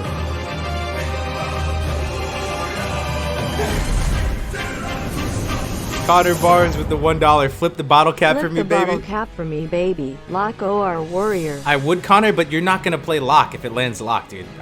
Thank you for the $1, man, but I don't think you're gonna play Lock because you're just not a Lock player. Thanks for the $1 though, man. Tim Collar, DKK 10. What's a DKK? Is that a dishonorable kill? Thank you, man. Tim Collar for the 10, bro. I appreciate it. These kids aren't ready. These kids aren't ready, man. Let's see how many of them last to 60. Let's see what percentage of retail players are gonna get to 60. I don't know if a lot are, man. I think under 50%. I think under 50%. Those pet battles are gonna start looking pretty good after a couple weeks of Classic. I'll flip it for you, Connor. All right, I'll flip it for you, my man. Give me a real class decision, though, Connor. Message me on Discord, because you're not going Lock. I just know you, man. If it's 2 classes I know that you would actually go, then I'd flip the bottle cap for you. But there's no way. Kargoz, have you kept any of your streams for dual leveling as VODs? They're really on Twitch, man. They expire after a while, though, but they should still be there. The Twitch VODs, Bob Gel. Here's the questions. I love this music, by the way. This music gets me so hyped, dude. I want to do jumping jacks or something right now. I want to do the 8 count V up. I want to do the 8 count push up right now on stream. I love Orcs and Warriors, but if I'm leveling solo arms, how viable do you think it would be to tank some instances? It would be very viable, Alejandro. You can actually, arms is probably the best while leveling. Arms is probably the best tank spec. I think it'd probably even be better than protection, possibly. I think it'd be viable, man, especially if you're dual leveling and you can find a way to get guaranteed quest rewards for both you and your partner. It'd be fantastic. If you're going to go Warrior, highly recommend, probably more so than any other class, that you try and find someone to level with. And you can go to this site right here if you're interested in dual leveling. Not to keep shilling for this, but, you know. Oh, more people did it too. Nice. So there's a duo leveling thread on Classicwow.live. If you come here and you can make a little post, it kind of looks like almost looks like a matchmaking, like on some Match.com type thing. But you can put your your region, what, Warlock seeking priest, Hunter seeking Warlock or whatever, and find someone else who you can play with, man. If you're gonna play Warrior, man, I would really recommend that you do a level, because it just makes it so much easier for you, bro. Makes it so much easier. Okay, Connor, message me. SL is OP. Flip the coin, Lock and Warrior. Are you actually gonna play Lock though, Connor? Bro, okay, man. I'm gonna hold you to this, bro.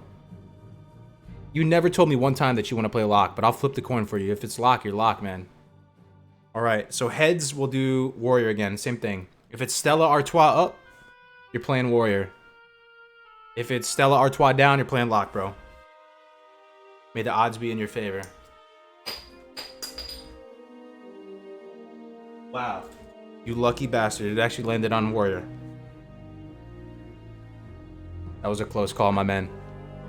Use an online flip? Oh yeah, I could do that. It's a good thing. It's good thinking.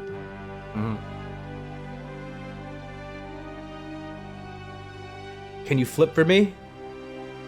Can't decide between Druid and Druid? It's a hard choice, my man. Kargoz, that dice is... No, it landed on Warrior that time, man. He got Warrior. Kargoz, I've been practicing Arms Warrior recently, and I had a lot of trouble keeping aggro from twinked out rogues in instances. Oh man, yeah, if you're playing with twinked out rogues, yeah, you're gonna have an issue, man. But you're not gonna be playing with twinked out rogues if you're just gonna be leveling as soon as the game comes out. Flip it for me, Kargoz. Do I go Warrior or Warrior?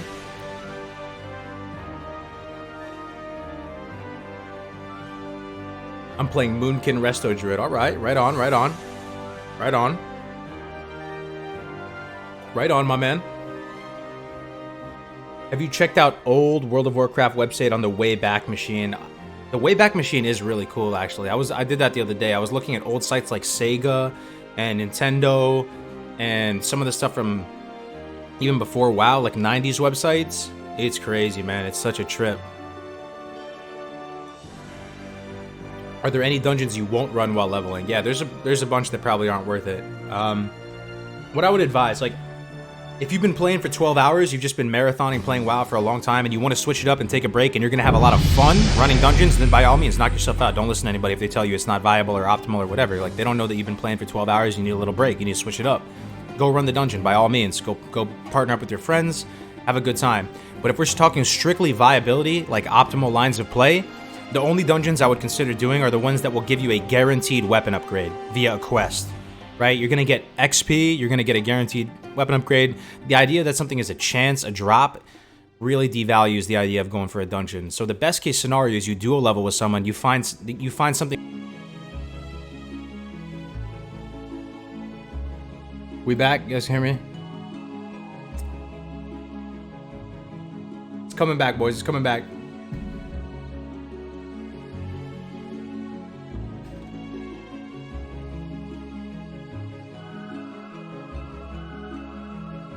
You guys can hear me all right? Sorry, sometimes it just does that. I'm not sure why. It says YouTube stream complete. Not sure why. We should be good now, though. Sorry about that, boys. We here, good. We in this. We in this. We in this. Flip for me, Shaman or Paladin? Okay, I'll flip for you. All right. Heads Shaman. Tails Paladin. Heads is Stella Artois up. This is for you, J Rama Gaming. Doesn't even flip. So it's Shaman, bro. Not rigged, I promise. I'm not just trying to get more people on the horde or anything like that. The stream almost wiped, indeed. Yeah, I'm not sure. Kargoz is back. You were saying dual level with someone to do dungeons and guaranteed. Oh yeah. Thank you for reminding me. I'm the goldfish, right? So what I would say is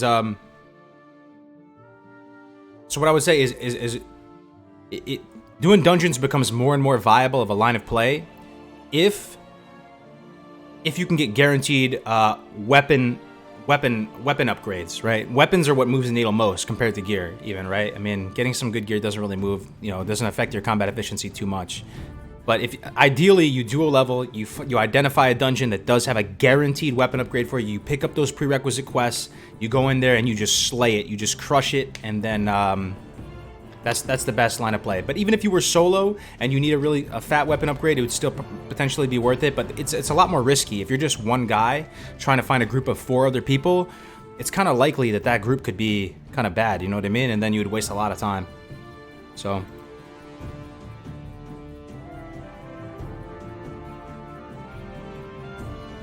Hey yo, can you flip me leveling spec as mage, frost or fire? Nah, we can't flip for within classes, man. Within class,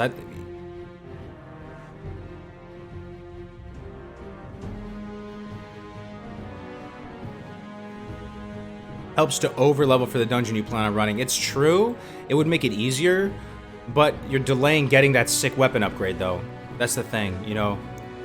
But if you are playing like tank healer, like imagine if you're playing warrior shaman, this is the one that's like the most elegant, almost out of anything. Going to BFD is kind of a pain in the ass, like. And if you are gonna go to BFD as a double wand duo leveling combo, like priest warlock, warlock warlock, or like priest mage or something like that, like you're not really, you don't have that much control of the group as if you were like a tank healer. Like warrior shaman, you guys should do freaking Wailing Caverns, dude. Like you're both gonna come out of there with guaranteed crescent staffs, and it's really not out of the way at all. Like it seems like a real like super good acceleration to do that. Trio leveling is underrated. That's something I haven't really explored, man. It could be exciting. Could be exciting. Just have to test it out. Go hit the lab. Yes, but the time invested at a lower level versus over level is almost an hour in most cases. It's true, man. I mean, you just have to feel it out based on whatever your class combos are, you know, how good the weapon upgrade is. You have to feel it out. But if you can do it earlier than later, I'd probably do it as early as possible. All right, Kaz TV needs a flip, dude. We're just flipping for the people right here. We're just flipping. All right, Kaz, buddy. Heads, we're going shaman. Tails, we're going druid. Druid. Congratulations. Welcome to the Emerald Circle. Where's my straw poll today? Ooh, good call. It's not a real Kargoz stream, man. We've gone 5 minutes without a straw poll. What's a good straw poll? What's a good straw poll to do? Hey, let's let you guys decide. Straw poll on what's a good straw poll. You guys ready? No, it's not even possible. Yeah, congrats. Kill's excited. Another druid in your ranks, Kilgore. Uh-huh. Let's think of some good straw poll ideas, right? Let's get some good data going. Let's generate some good data. Kieran, flip for priest or shaman? I got you, dude. Okay. Heads priest, tails shaman. Priest. Welcome to the light. Welcome to the Stormwind Cathedral. A straw poll for your straw poll while you straw poll. That's deep. That's deep. Now everybody wants to flip, man. All right. Let's chill with the flips for a little bit. Favorite class fantasy? That's not something you can straw poll though, but you guys know what my favorite class fantasy is, right? I just love rogues so much. I love the idea of being like a little gnome, you know what I mean? Like a Nomerigon, and just like being a mechanic and fixing, you know, striders, and, you know, eating little gnome food, and Gilblin Mechatork. That's my man. Like, I just love being a gnome rogue. It just really makes me so happy. You know, just cheating people out of their hard-earned money, just pickpocketing them, cheap shotting them, throwing poison in their eyes and blinding them. I just can't get enough of it, man. I love the rogue class fantasy. I love being able to like eviscerate someone, or like, you know, you guys ever love it like when you punch someone in the kidneys really hard? I love that. Oh, we got a donation, man. Shaman duo leveling with a warrior. Enhance resto. Shaman duo leveling with a warrior. ENH resto. Yo, thank you for the $2, Andy. Thank you for the $2, my man. So I wouldn't go resto or enhance, really. I'd go elemental. I think the elemental talents do the most for you. So I would disregard getting stuff like improved Ghost Wolf, racing for that or anything. I would just go elemental, try and get that clear casting up and running as soon as possible. And you can play it, you know, just because you're an elemental. Some people feel like you have to be casting lightning bolts all the time. You don't have to be casting lightning bolts all the time. Decide if I'm going Horde or Alliance. Oh shoot. Roths 67. Roths 67. All right, my man. I'll flip it for you, dude. I'll flip it for you. Horde is Stella Artois up, because it's the master faction. Stella Artois down, you're going Alliance. Thank you for the $2. My man, you're going Horde. Not rigged. There we go. Welcome to the Horde, my brother. Loktar Ogar.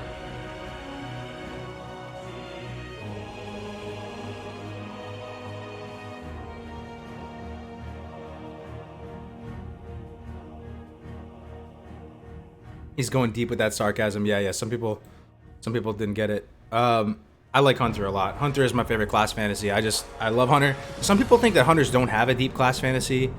Maybe it's an imaginary thing. I think they do, though. I think they do. Like, I feel like if I was in the if I was in World of Warcraft, for some reason my surroundings around me just transformed into Azeroth, I would be a hunter, man. Like, I wouldn't want to do melee damage, because being in close proximity to someone and smashing them in the face with a mace or an axe or a dagger or something, that seems like a huge liability. That seems like it's not very tactically sound line of play. You'd rather want to do the range damage. So I like that aspect of it.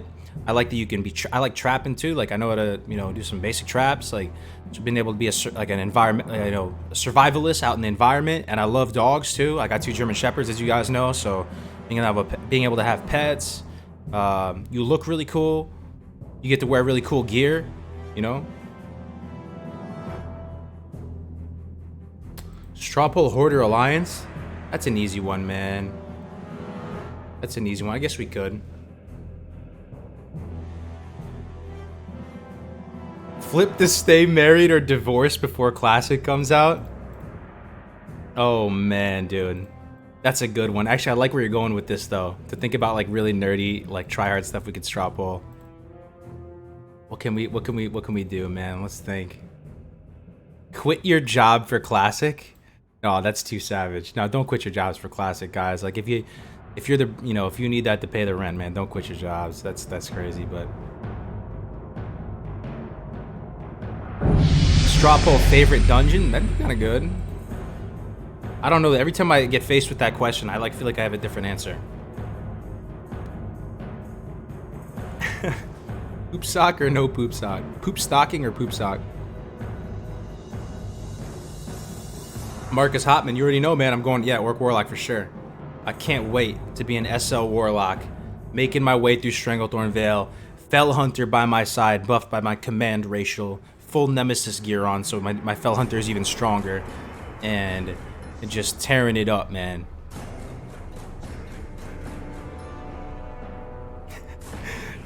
No poop sock, quarter full poop sock, half full poop sock, full poop sock.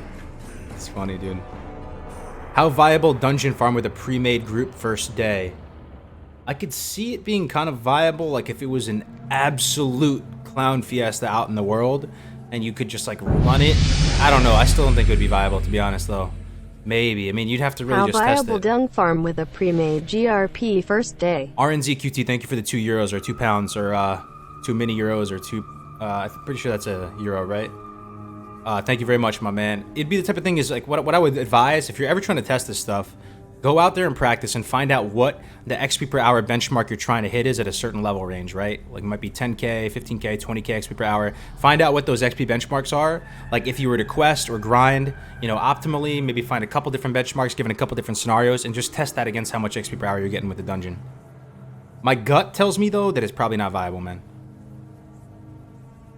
What tips would you give a Mage Lock leveling duo? Interesting. People have been asking a lot about Mage Lock. Mage Lock is interesting. I mean, there's some clunkiness there in the sense that Mage, you know, their damage win condition is pumping something full of frostbolts or fireballs or whatever up until the point towards when they can start AoE grinding and pulling big packs and doing a big tempo play and killing them all.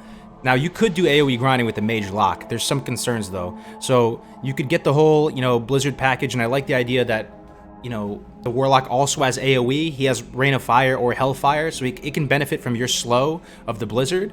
That's kind of cool. But the thing about Rain of Fire is you get the rank so infrequently. You get it like 20, 34, and like 46 or something like that. So you get Rain of Fire ranks very infrequently. Also, Hellfire is going to do more damage than Blizzard. So the Mage is going to start Blizzarding stuff down, and you're going to run into range in Hellfire, and you're going to get threat, and you're going to die. So that's a concern. So you could just use low rank Rain of Fire. You could do that. The single target playstyle for like Mage and Lock would be weird though, because if the Mage is pumping something full of frostbolts or fireballs, like you're not going to get much value from your dots. Your dots are going to fall off. So you're going to reach a situation where your Mage is going to kill one target, you're going to kill another target, and at that point you're kind of leveling independently. So what pet is good for world PvP on a Warlock? My man, it rhymes with, what does it rhyme with? It's Succubus, man. There's nothing rhymes with Succubus. What pet should I, yeah. No, Succubus is a great way to cheese people out in world PvP. You can catch people with their pants down so easy. Bill Sharp, I'll do a flip for you, my man. Heads Mage, tails Warlock. It is heads, Bill.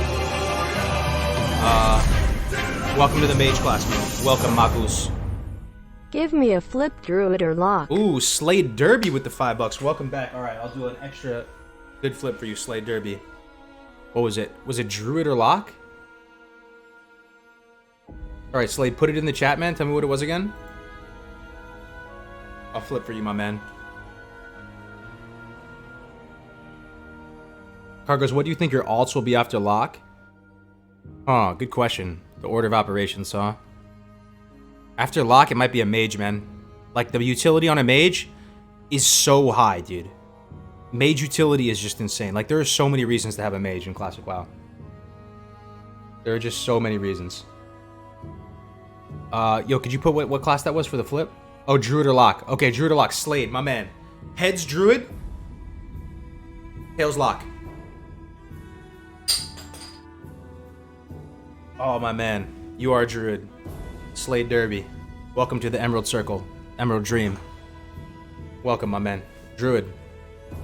First all, I probably level a mage, man. That's what I'm thinking. Just for the sheer utility of it. I think it does a lot for you.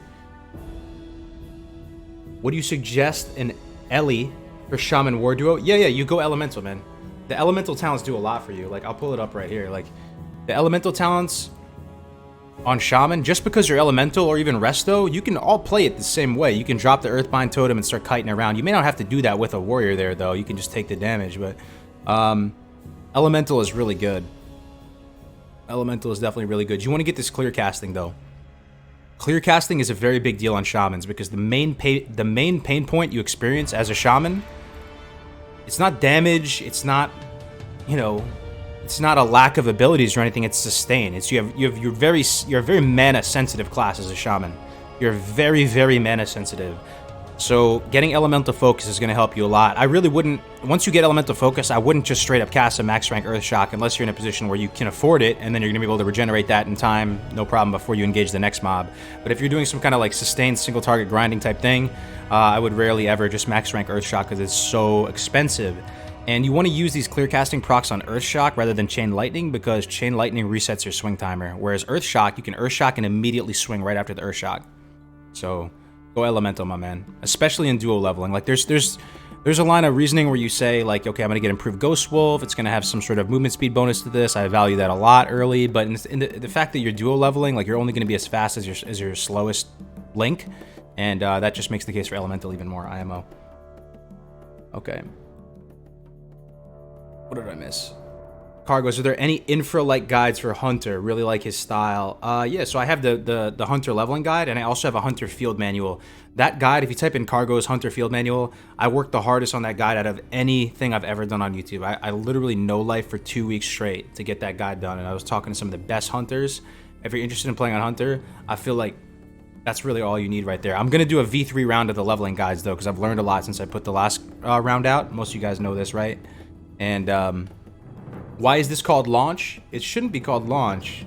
It says live, welcome to Classicwow.live. If it still says that, it might be an old thing, Huss, but we launched a website. This is why it's called launch. We've been working on a website for like 6-7 months now, basically even before the demo. And it's called Classicwow.live. And this is a resource for you guys, man. You can come here and check out exclusively Classic WoW content, watch videos straight from the site. You have these like visual filters. There's this Atlas tool, so you can go and check out zones and, you know, do your plotting and planning and all that. We have character tools, we have forums. There's a live tab where you can go watch your favorite streamers right here. You know what I mean? You don't have to go. So that's why it's called that. Apologies if that's debating you, Huss, but we did launch a site called Classicwow.live, so there's going to inherently be some confusion there. Field manual is a good guide. Appreciate that, Chili. Appreciate that, man. Kargoz, I really love your field guide, but looking into leveling and what kinds of spells to take avoid. Yeah, Muffin Man, I'm actually working on that right now. I have most of it done already, the V3 leveling guides. I'm just waiting, honestly, at this point, I'm just waiting for confirmation on certain stuff. I'd like to get a little taste of the beta or something so I can get like complete confirmation that this round of leveling guides will be the round of leveling guides. There's not going to be a need to really do future versions of it. You know, I want to see how certain talents operate. I want to see what mob values look like, things like that. Mikkel Jensen, hey man, been lurking on your streams in a while now. Got a 51 Shaman on Elysium. I'm in Ungoro and got gear for both in Enhancement and Ellie. What should I do? Solo leveling. I love questions like this. I love questions like this, my man. Mikkel, thanks for speaking up, man.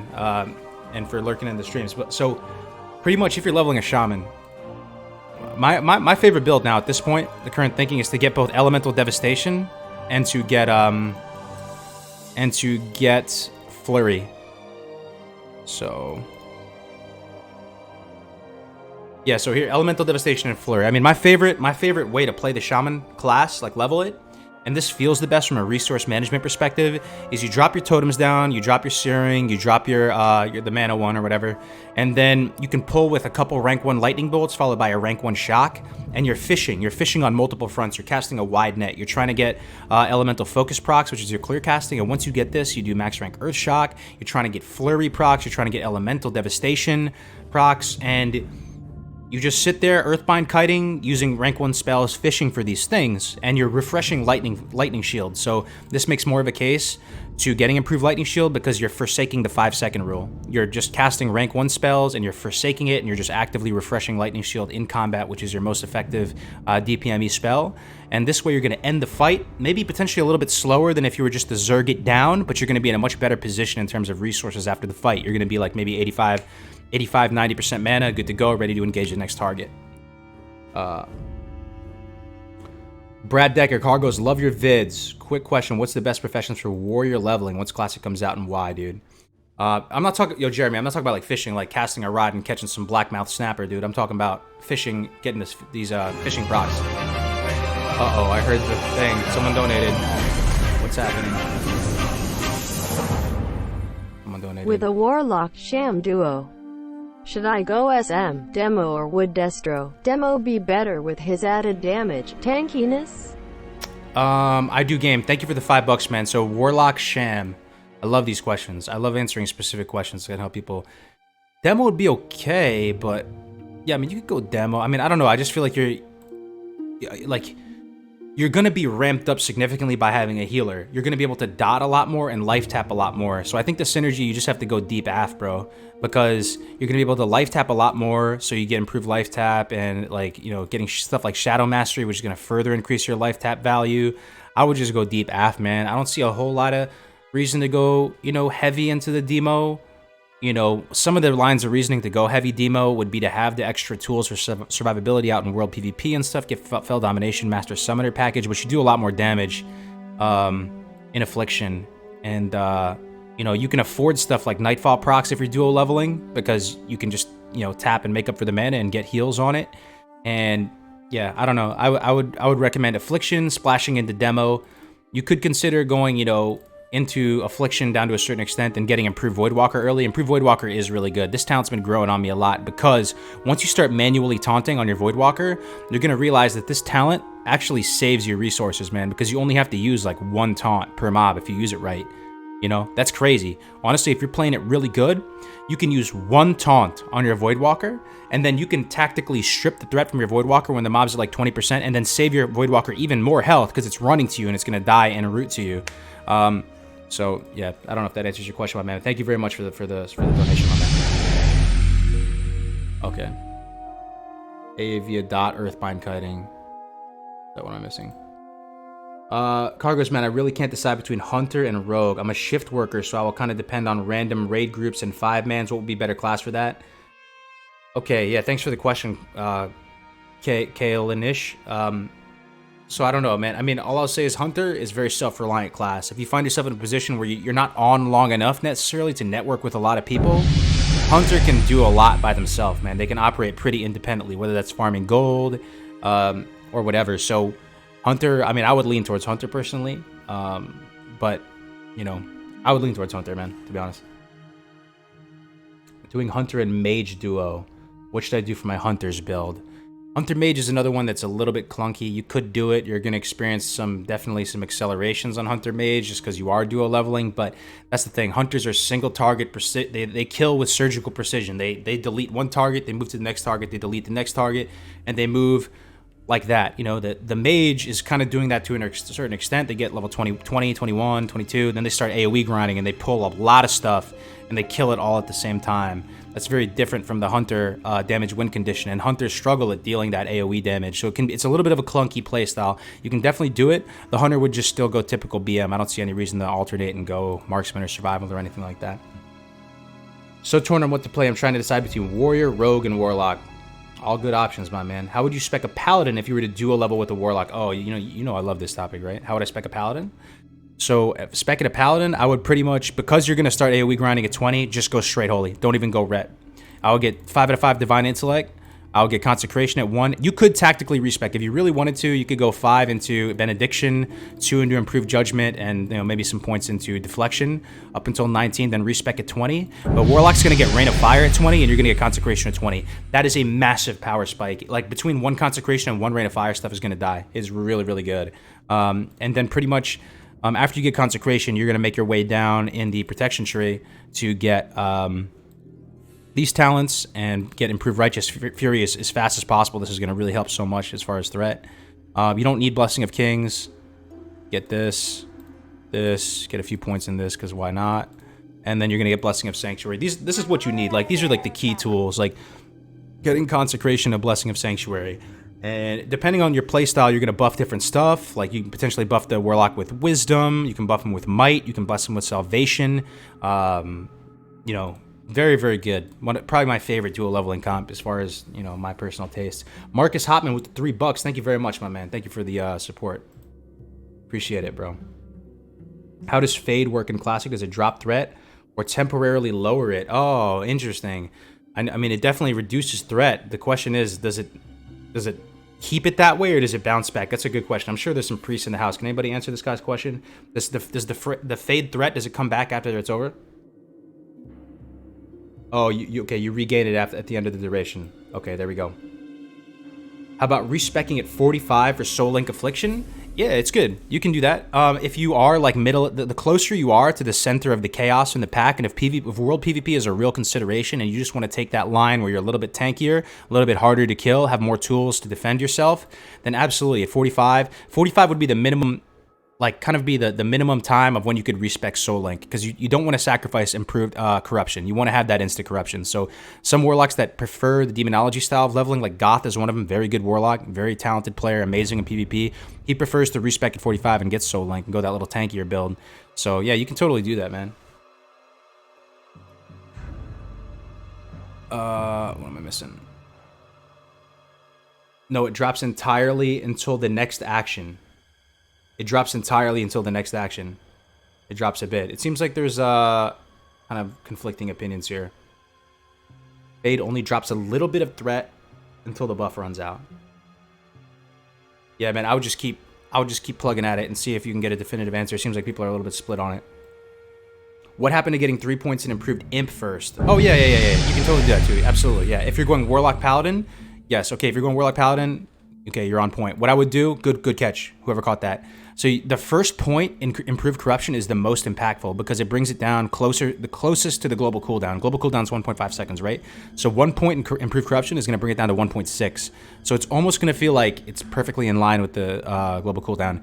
Then you can go 3 out of 3 Improved Imp, because you're going to be buffing the Paladin with Improved Fire Shield. It's going to make actually a pretty substantial difference, because he's all about stacking that reflect damage, right? This is like a Thorns type effect that you're going to give the Paladin. Then you can go back to Affliction and pretty much proceed as normal. You'd finish off Corruption, pick up Improved Life Tap.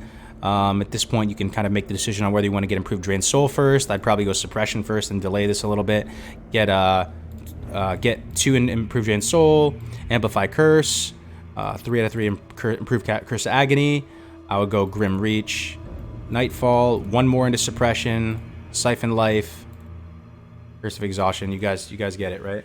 One thing I will say, though, this is an interesting thing about Warlock leveling. If there's some Warlock mains in the chat, maybe you can shed some light on this, but a lot of Warlocks seem to be very opposed to getting Dark Pact, even solo. Like, it just seems like a trash talent, and I feel you in the sense that you're going to have your Voidwalker out all the time, right? So it's not going to be super valuable because you're going to have your Voidwalker out all the time, but you're already deep down into Affliction, and we're talking about while leveling. And one thing that I think is very underrated is that between Curse of Exhaustion and Dark Pact, you actually have a legitimate infinite value loop. As long as the mob can be slowed and you can apply Curse of Exhaustion, that is an infinite value loop. You just put your pet on passive, he's regenerating outside of the 5-second rule, you're able to Dark Pact, you're benefiting from out of combat pretty much, or non-casting spirit regeneration, and you're able to just apply Curse of Exhaustion and like Corruption, a few other dots, like indefinitely. So for 1 point, you're opening up this infinite value loop that may not exist. I just think it's probably worth it to just pick up 1 point in it. Like if you're going up against a really difficult elite that's gonna like be 3-shotting your Voidwalker or something, and he's not gonna be able to survive that engagement. Yeah, you could fear it a bunch of times, but that can be a little bit wonky too with the fear pathing. And Curse of Exhaustion is much cheaper than fear. I don't know. Dark Pack's growing on me is my point. Kargoz website looks great, man. Congrats. Yo, Chris, dude, you're too kind, my man.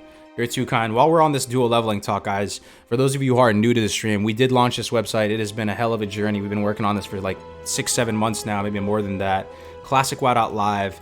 It's our baby, man, and we're hoping that this, can be the home for the Classic community. You can come here, just see pretty much content exclusive to Classic WoW. And for those of you who are interested in dual leveling, post here. Oh man, every time I click it, there's more and more people posting. I love you guys. You guys are legends. There's a dual leveling thread here. So if you're trying to find someone to go full poop sock with, or if you just want to play a few hours a day, you can come here and make a little thingy. So yeah. So it's on the forums and it's under recruitment, dual leveling. So you can be like, I'm a priest, I want a warlock, I want a hunter, I want a pallet, whatever you want. But pretty much, yeah. Thank you for that, Chris, though. Appreciate it.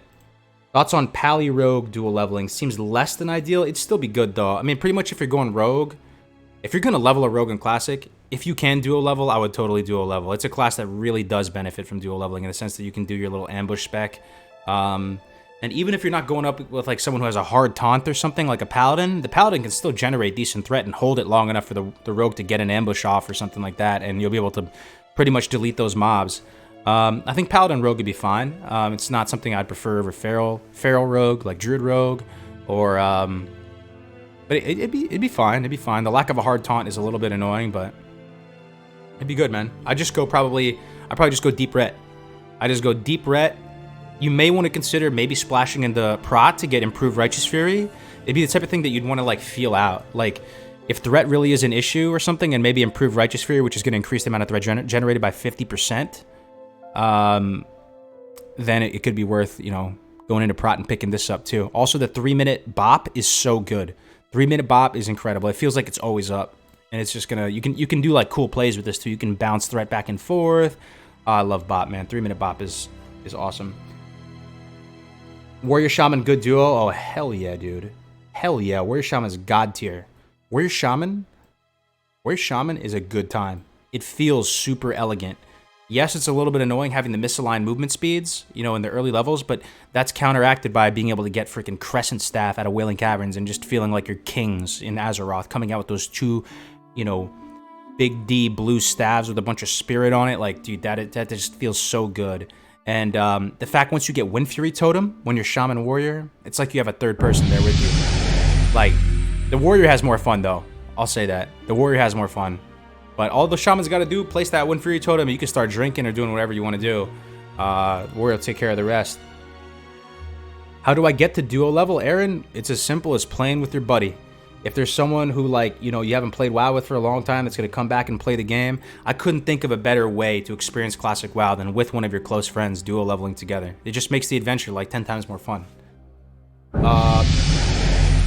I'll wait for the robot to talk. Got another dono. Tier 1 Rogue leveling partners.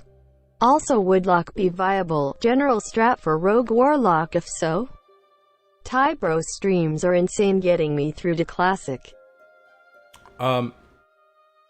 G-Phil, thank you very much for the $5 donation, my man. Tier 1 Rogue leveling partners. Also, would Lock be viable? General strat for Rogue Warlock. Rogue Warlock, it wouldn't. There's some issues. You could do it for sure. I mean, your Voidwalker does have sort of like a little mini taunt thing, so it'd be fine. My concern with Rogue Warlock is that the Warlock win condition is dots, right? So maybe there's a way to do it. Like your Voidwalker goes to a target and opens up on it with Torment on autocast or whatever, and the Rogue kills that target while you dot up a couple other mobs. Totally doable, serviceable, absolutely. It doesn't stick out as insane synergy to me. The best tier 1 leveling combos for me as a Rogue, number 1, hands down, without a shadow of a doubt, is Druid. The cooldowns just align so elegantly. Feral Fairy Fire. Pulling is a thing, probably the most underrated thing about duo leveling or group leveling in general. The idea of pulling really efficiently in a resource, a sustainable way to your resources. And Feral Fairy Fire costs nothing. The Druid can use it in form. The debuff of Feral Fairy Fire reduces the armor by a lot, directly benefits both of your damage win condition. You can pull, it's like a 5-second cooldown. It feels like you're just non-stop pulling.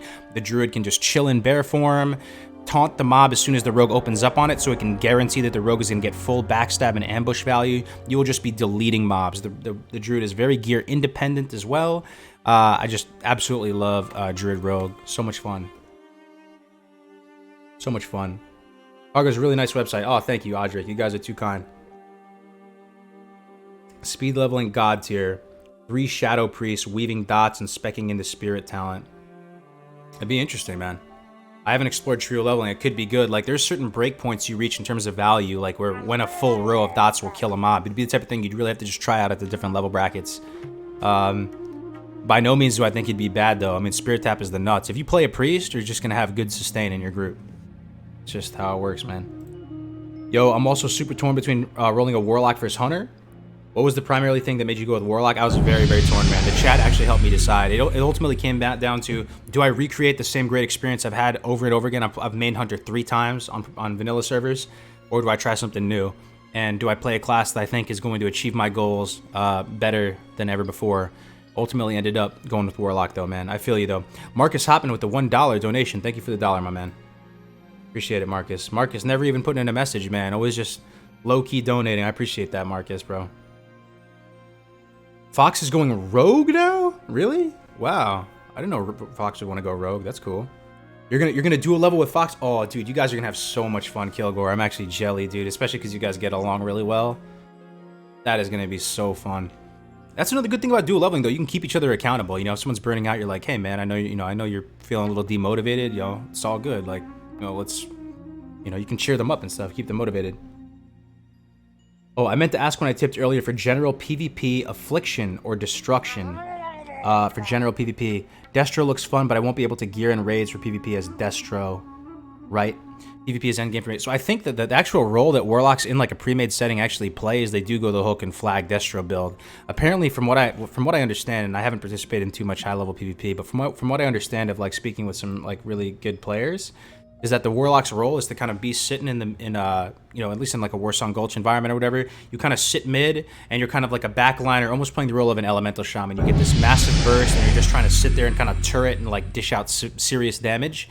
I love the SL Warlock style of play. I'm really excited to run like a spell cleave comp where you have multiple SL Warlocks, Shadow Priests, Ellie Shamans, and it's like insane spell cleave, just oppressive spell cleave. That's something I'm very excited to play. But I think in practice, most of the time Warlocks are taken for Destro, because if you're just like a lone SL Warlock in a pre-made, you're not putting up enough pressure. A lot of high-end PvP is very tempo-based. Like, you need to make like a big tempo power play as opposed to like whittling them down, you know, attritioning them out with dots and stuff like that. So I think that's the reason why SL isn't super popular. But I think Destro is what you'll find yourself most readily being asked to play if you're a Warlock in PvP. Read Marcus' message. Did I miss another thing? What did I miss? Did you forget your question? I just looked at the site and it looked like it was made by professionals. Like, wow, damn. Onima, my man, dude. Good to see you back in here. Thank you, bro. You can actually build a dot spec for Druid, which could work well with Affliction. Yeah, that's what we're talking about. If you go Druid Warlock, it's actually really good. You get Insect Swarm, you get Insect Swarm, you have Moonfire. Entangling Roots is a dot too, although you're not really going to have the time to do it because you're just going to be constantly fishing for Omen of Clarity procs. Okay. What are your classic goals? Okay.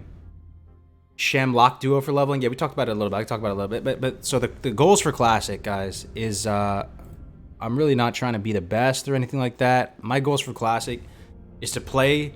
What I'm most excited about in classic is just to play with the people I've been talking with for months on months. We're always talking about the game. We're always talking like Def Camp, Melderon, Navik, Egregious. We're always talking about it, but we've never actually played together and gone through the experience. So I'm just so freaking uncontainably excited to just play with my homies, to just play the damn game. We could be doing whatever. That's what I'm really excited for. I don't really have some super hard expectation or whatever. I'm just gonna play my best game with the homies. The other thing is, my main goal though is to do my part and try and make Classic WoW a success. And try and maybe, you know, just have a really healthy community where everybody is like, we're kind of setting an example as far as a really good gaming community. Everybody is super close to. It's already like that, though. I honestly don't have to play a part. Like, it's honestly already like that. Like, 99% of the people that you meet here are good people. You would want to buy them a beer. You would want to hang out with them. You would want to, like, you know, go chill with them, you know? So just keeping that going pretty much, and doing lots and lots of community events, you know, scavenger hunts, PvP type style stuff in Gurubashi. I want to be doing like dueling tournaments. Okay, so that might seem like kind of a cop-out answer. Something that's more towards your question though. I think Classic WoW has very, very strong legs to stand on as a PvP game. I think the PvP scene is very underdeveloped. I think if you develop out the PvP community and infrastructure and stuff, you could get some really exciting results. So I'm hoping to do that a lot. PvP stuff. Thoughts on this? What is this? Reddit? Since we're talking about preparation, here's my rogue book. Oh my god. Okay, I'll pull this up. This is pretty cool. Dude, should we all make this? Dude, this is so tryhard, but I actually love it. Let me put this in my, I'll pull it up. Give me a second.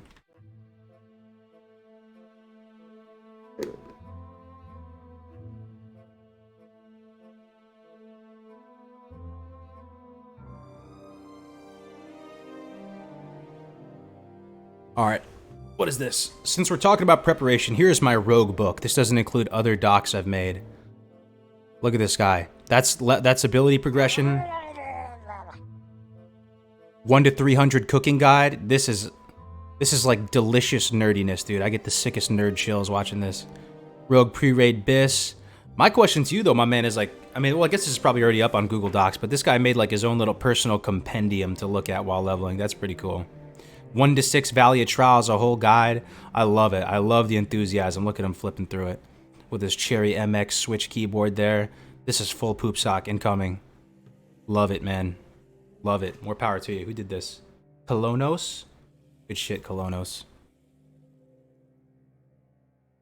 If you level pure feral, target mages after they sit and drink. Free honor and giggles. Oh, druids do quite good against mages in general. They do, you know, they can out attrition mages and stuff, and they force mages into like a really like, you know, do or die kind of do or die win condition. Oh, Phage, what's up, dude? Phage is in here? What's up, Phage? See you, my man. Good to see you in here. Yeah, I mean, this is cool. I admire the efforts here. He's got to share this on Classicwow.live though. That'd be great. A rogue resource for people. I think the oblivious best duo is Mage Priest. When it comes to unexpected PvP, Mage Priest wins. I mean, they'd probably be pretty strong in PvP, yeah, but I don't know. As far as leveling synergy, I fail to see the synergy immediately. I mean, the Priest could go, you know, Holy Nova meme and spam Holy Nova, and it generates no threat, so you wouldn't have any risk of pulling aggro or anything like that. But the thing is, you can only do like probably 5-6 Holy Novas before you're like out of mana. It wouldn't be the worst thing though. You could do it. You could do it, and you could also, you know, you'd probably go disc, right? Like, and get the spirit buff. That spirit buff. What do you think about balanced resto leveling? Well, I think a lot of talents in the balance tree are very good for Druid. Most notably, this Omen of Clarity. It is very, very good. It's normalized around auto attacks, but stuff like Claw and Shred in between your auto attacks can also proc Omen of Clarity, so it's a very strong talent. And basically, you're going to want to Omen of Clarity, pop out of form, and put a fat regrowth on yourself or your partner. New member in the house, welcome to the channel, welcome to the community, welcome to the family. Jeremy Koth, welcome, my friend. Thank you very much for your support. Thank you. Holy, watch out for the guy. He's coming through. Yeah, dude. That rogue's going to be ganking me, dude. He's going to be going gnome rogue. He's going to be looking out for me. You think we will end up having gear score? Oh, dude, I hope not. Or Raider IO. I think we'll get Raider IO. We'll probably have third-party stuff that it can make like gear score equivalents and weird stuff like that. But, dude, if they put gear score... If they put gear score in Classic, the game would probably die. When Fade's duration expires, the next threat generating action will generate normal threat plus all the threat that was originally faded from the target. Well, okay, Jeremy Koth, thank you for the A20, man. What is A20? Is that Australian dollars or something? Okay, when Fade's duration expires, the next threat generating action will generate normal threat plus all the threat that was originally faded from the target. Jeremy, you are a gentleman and a scholar. He donated to put this information out to the people. Jeremy, thank you very much for the donation and you know, putting this good information out there. It's coming from Vanilla WoW Fandom Wiki. Appreciate it, dude. Good to know. So you'd probably fade, and then you'd be a little bit hesitant and wait for the, wait for the threat to get to where you need it to be before you make another action. Any druid can put like 17 points in balance and all extremely useful things. That's the thing I love about vanilla talents. Like, this is some genius next level shit. Like, it's so not cookie cutter. You really can express yourself in your playstyle with these talents. They're really just so incredible. We are still theory crafting these talents on April 24th, 2019. I just can't believe it. Omen of Clarity, though, this is very, very underrated. If you guys don't know what Omen of Clarity does, it's a 10-minute buff you apply to yourself. You can't apply it to anyone else. 10 minutes, and while this buff is up, you have a chance of proccing clear casting. So it's normalized for weapon speed, so you can be swinging with the two-hand, or you can be hitting it with a dagger. It should all be normalized. But the thing is, stuff like Shred and Claw and stuff that go in between can also proc this, so it is even better in stuff like Cat form. Omen of Clarity is balance. You're effectively leveling balance here to a certain extent. You're not full boomkin meme, but stuff like Improved Thorns, in aggregate, over the long run, this adds a ton of damage to how much overall damage you do over the course of your 1 to 60. Stuff like Improved Thorns is really good, but you can't have your cake. You can't eat your cake and as well as have it. Like, stuff like Natural Shapeshifter is really good, reducing the mana cost of all shapeshifting. Furor is amazing. This is going to allow you to power shift. You're going in and out of cat form. Getting that 40 rage immediately is going to get you back in the fight way faster. All right, we back. Can you guys hear me? Yo, yo, yo, yo, yo, yo, yo. Can you guys hear me? We back? Team? We're back, right? Okay, we're back. We're saved. F. What is F? Why does everyone spam F? What does F mean? I think we're back, right? We're good. I don't understand this streaming stuff, man. Stuff just dies. Blows my mind. Talent respec cost depends on the class. Really? What? Note that they never increased the cost through Wrath, even with major gold inflation, so it did get considerably cheaper over time. Interesting. Who tripped over a wire? My dog was eating my Ethernet cord. I don't know. Sometimes this streaming stuff, I have a black thumb when it comes to streaming, man. I have a black thumb, dude. I'm never gonna understand this stuff. Haven, off to work. Thanks for the content. Thanks for hanging out today, Haven. Appreciate it, dude. Project's so hype he rips his own internet connection. Yeah, I'm never gonna figure out this streaming stability shit, man. It's just gonna be a constant issue for me. But you guys are cool, man. You bear with me. A fade is a temporary reduction in threat. Yeah, we went over that, man. You want to flip for me? Oh, is that Yellow Tonka, or is that a different person? Tonka Trap. I can flip for you. Pally vs Priest. All right, man. Pally vs Priest. Heads Pally, tails Priest. May the odds be ever in your favor. Heads Pally. It's Priest, my man. It is Priest, Tonka. Welcome, dude. Kargoz wanted to level a Hunter Tauren to duo with a Druid, but I know most people recommend Orc Troll. Is the difference in DPS at max so big that I could... Nah, it's not that big, bro. Honestly, it's not that big. Just if you like Tauren, I mean, people...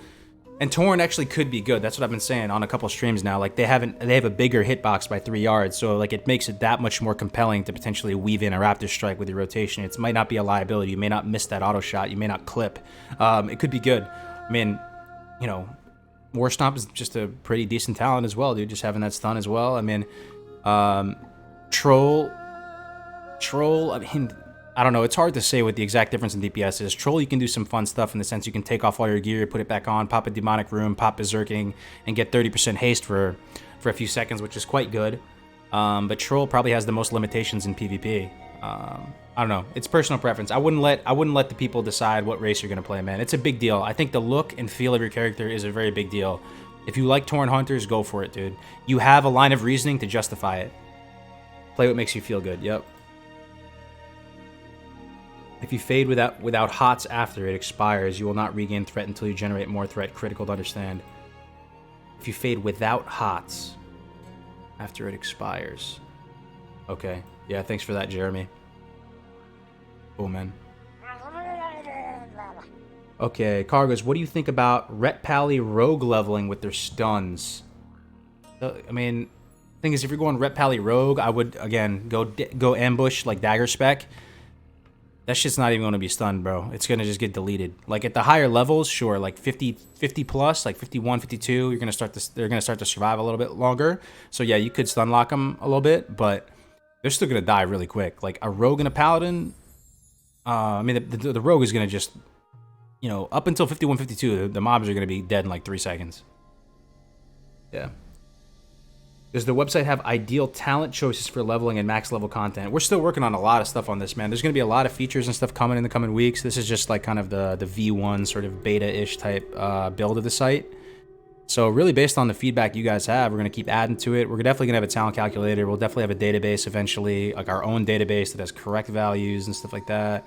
We're going to keep building upon it. As of right now, we don't have that stuff yet, but lots of good content to consume here. And again, another way, if you guys are interested in making content, becoming, you know, making a guide or two or a video or whatever, you know, here's a good platform for you to stand on, man. You can submit content right here on the homepage.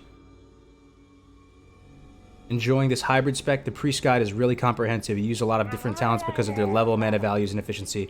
Yeah, priest is one of the more flexible classes to level. You do have some wiggle room. You can let your personality shine through. Talent progression for dagger leveling, I can show that. That's one of the most exciting revelations I've had when it comes to leveling in general. I'm assuming a lot of you have been with the channel long enough to remember when I used to like really savagely, mercilessly shit on rogues, and it's the class that I felt was the most selfish. It was the hardest to get into. This really improved my perception of rogues. I like rogues a lot more now after learning about this whole playstyle. Jeppe Homestead with the DKK 20 Poggers. Poggers indeed, my friend. More Donkey Kong currency. What is DKK? Yeah, there's all these weird currencies coming. Not weird, but you know, thank you very much, man. Jeppe, thank you for the 20 DKK. Appreciate it, bro. That is awesome. Okay, so let me take you through. So yeah, ambush dagger leveling. This is something that was unique to kind of like the front stabbing build I had on my rogue guide. This is something that you can actually still do in classic for sure, because you'll have a partner there to take the mobs, you know, aggro. You would go remorseless attacks. Even just with this right here, massive value. What it does, after killing an opponent that yields experience or honor, it gives you a 40% increased critical strike chance on your next sinister strike, backstab, ambush, or ghostly strike last 20 seconds. So the playstyle is you have to get the killing blow. With it, you need this, bro. This is like, think about it like Spirit Tap for priests. And even just this, dude, this is going to put you close to, you know, even with just the 5% base crit, this is just a massive amount of crit. But it really starts getting amazing once you start getting some extra crit talents.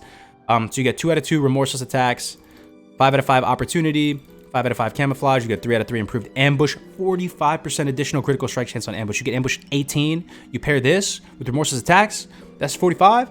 Plus 40, you're already at 85 right there. Plus your 5% base, that's 90.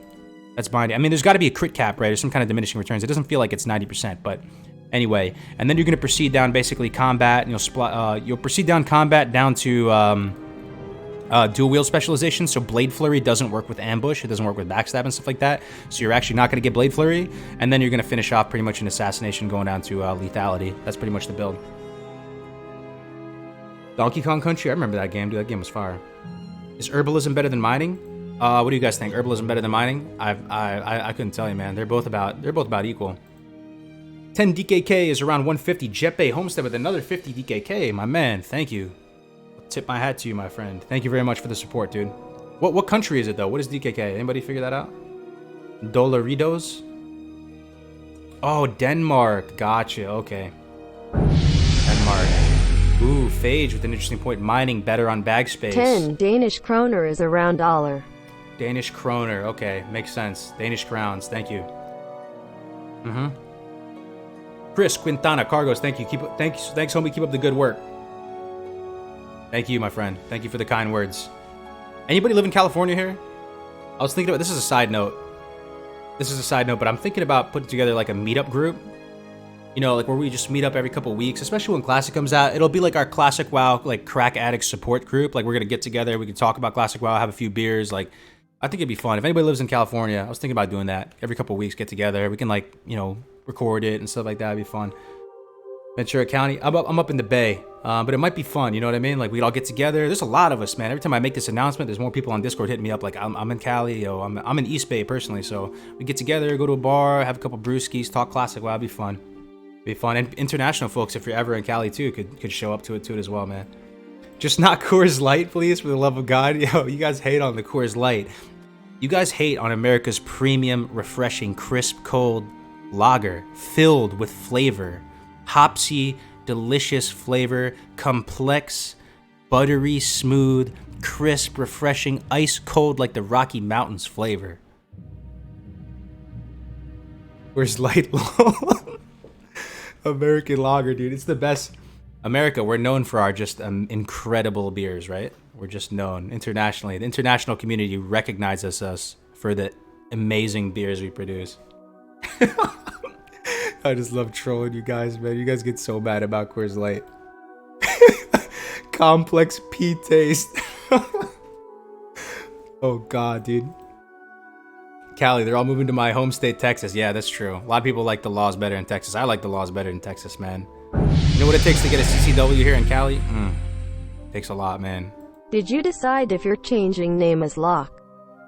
Jeppy Homestead, DKK 20. I'm getting lots of Danish croons today. People were telling me maybe go Karzog or something. I like Kargoz. That's always been my name ever since, you know, way back in the day, back during vanilla. So I'm gonna keep Kargoz. Thank you for the 20 though, man. Appreciate it. Major Rogue, can't decide. All right, Schwan, you ready? Schwan, can I decide your fate, Schwan? Can I flip this and decide whether you're gonna go Major Rogue? This is the magical Stella Artois cap.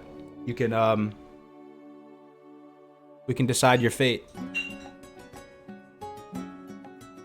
Rakazog.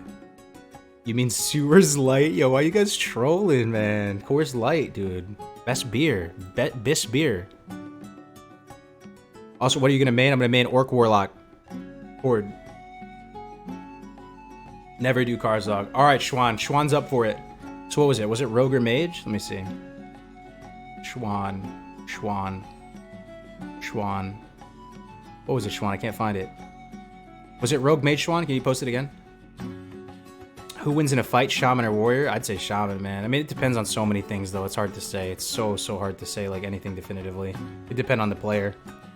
You're triggering me with the Coors Light talk.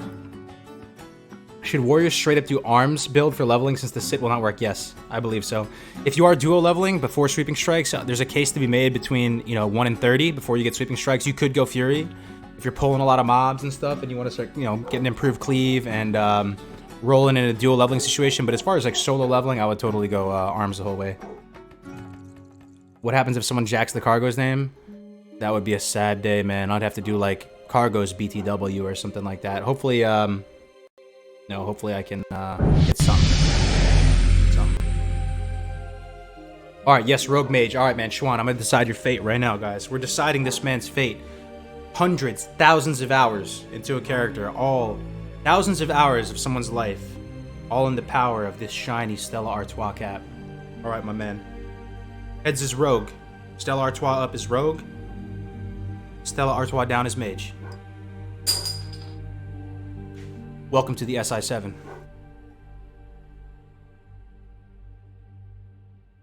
Sounds good, man. See you there. Bro, can you talk us through your Duratar leveling route on the Atlas? Ooh, that's a good idea. Yeah, I could do that. Good idea, man. Okay, where's Duratar at? Duratar. Alright. So you spawn here in the Valley of Trials. Let me see how this looks on stream. I think it's a mistake leveling Shaman with the goal of playing enhanced endgame. I don't think anything's a mistake, man. If that's what you want to do, go do it. But I mean, I don't think we're gonna regret it rolling Shaman in general. Shaman's just fun, man. Like having the whole lightning bolt, chain lightning wombo combo, having the only smart healing in the game with chain heal, you know, getting sulfurous and going enhancement, the Wind Fury Dream. It's. I don't think you're gonna regret going Shaman, man. Come over to Arizona. Don't need a permit to CC. Yeah, dude. Also, Coors is piss water. You hater. Yeah, dude. Some of the laws in those states, Texas and Arizona, I'm jelly. So jelly. Alameda Island Brewery. Oh, dude, are you around here, Belwa? I'm over in East Bay, man. Hit me up. We'll do a meetup. All right, so I'll walk you through. It looks pretty good on the stream. Okay, Duratar 1 to 12. You start in the Valley of Trials. You want to bang out the Valley of Trials in under 30 minutes. You can do a duo if you want. We've been testing that a little bit this past week. It's honestly not as slow as you'd think. You can get it done. You can end in a duo leveling environment. You can get it done, you know, like 28 minutes or something like that. You'll be level 5.5. You leave the Valley of Trials. You hit up Senjin Village. You get that little Centaur quest, Solvent Spirit. You work your way from the coast counterclockwise up the coast, trying to complete the Solvent Spirit. Turn it in, get your sticky goo. This is your insurance policy. This is what's going to keep you alive. There's also a quest that gives you a health potion here, so you're pretty much guaranteed to get a health potion and sticky goo. You shouldn't be dying if you have a health potion and sticky goo. Now at this point, you can complete the Centaur quest. The Centaur quest is a quest that really gets accelerated by duo leveling because these guys are very magic resistant. They are very magic resistant. And you know, if you're a warlock, you're going to be applying more dots as opposed to shadow bolts. And I do feel this is just one of those quests where you really feel the benefits of duo leveling. Also, it's a shared quest reward. So if someone loots the little scroll, it'll give it to both people. So you knock out centaurs, you go turn that in, you head up to Razor Hill. You get like, you know, all the quests up on Razor Hill. You pretty much go bang out the cool Tiras after that. You go here, get the Admiral, you know, kill that guy up top, get his key, go turn into that chest. Immediately after you turn that in, though, that shit takes a while to respawn. So just hop down, start grinding together as a group, wait for it to respawn, go back up, do it again. After that, kill yourself, go to Razor Hill. After Razor Hill, you go do the Gnomish Tools quest down here. You go fill that in, then you head straight to Echo Isles, bang out the whole Zalazane quest line, all that stuff. You should have sticky goo, you should be good to go. Easy to knock that out, especially in a duo. After you get all that done, you turn it in, go back to Razor Hill, you start making your way north, doing those Harpy quests. First you go here and you go do like encroachment. And while you're doing encroachment, you go get the amulet from the crocodile. The crocodile's on the coast. Go turn in the amulet. Then you go north, you bang out like Fizzle's Claw, and you bang out some of these Harpy quests. And then after that, you turn it in. Then you basically start that Margoz quest line. You go bang out Margoz, head to Orgrimmar, and then you leave the Barrens and you're like level 12. Sorry, that's a mouthful. The first pet can brutalize you in crap gear. We're talking about Hunter Pet? What laws in Texas are you jealous of? I mean, the fact that, man, you can just like get a CCW easily and not have to go through the ringer. My man, give the chat and feel for the satellite. Ooh, good call, Def Camp. All right, let's go satellite. You guys ever saw Google Maps before? Check it out. Watch. Ba-bang. This is actually the real. Let me see if I can zoom in. Oh yeah, you can. Look, you can get a feel of that terrain, man. Look at that terrain. Look at that. That looks good. Yeah, we're eventually gonna have it too. So the caves, you're gonna be able to click the caves and get an inside layout of the caves as well. You forgot the poison troll quest. I personally don't like that quest. You're talking about the one that gives you the green, right? There's a little troll right here. I actually really like this satellite thing because you can really point out to the specific things. So you got that little mud hut, and then there's a couple little like rocks here, and there's a troll in the middle. He's like dying, and he wants you to go save him. I don't know, that quest, those poison sacks, they take a while to get those things, man. They have like a 25% drop rate. So I personally don't like it. Some people like want to do it. So if you want to do it, then do it. It gives you some greens. But I personally skip that quest. That's your site. Damn, URL again. Oh, it's in the description, man. It's Classicwow.live. So yeah, there's like it's like Google. It's like it's pretty much like Google Maps, man. Like you can just toggle on the satellite. Hold on, let me lock my dogs up. They're probably annoying you guys really loud.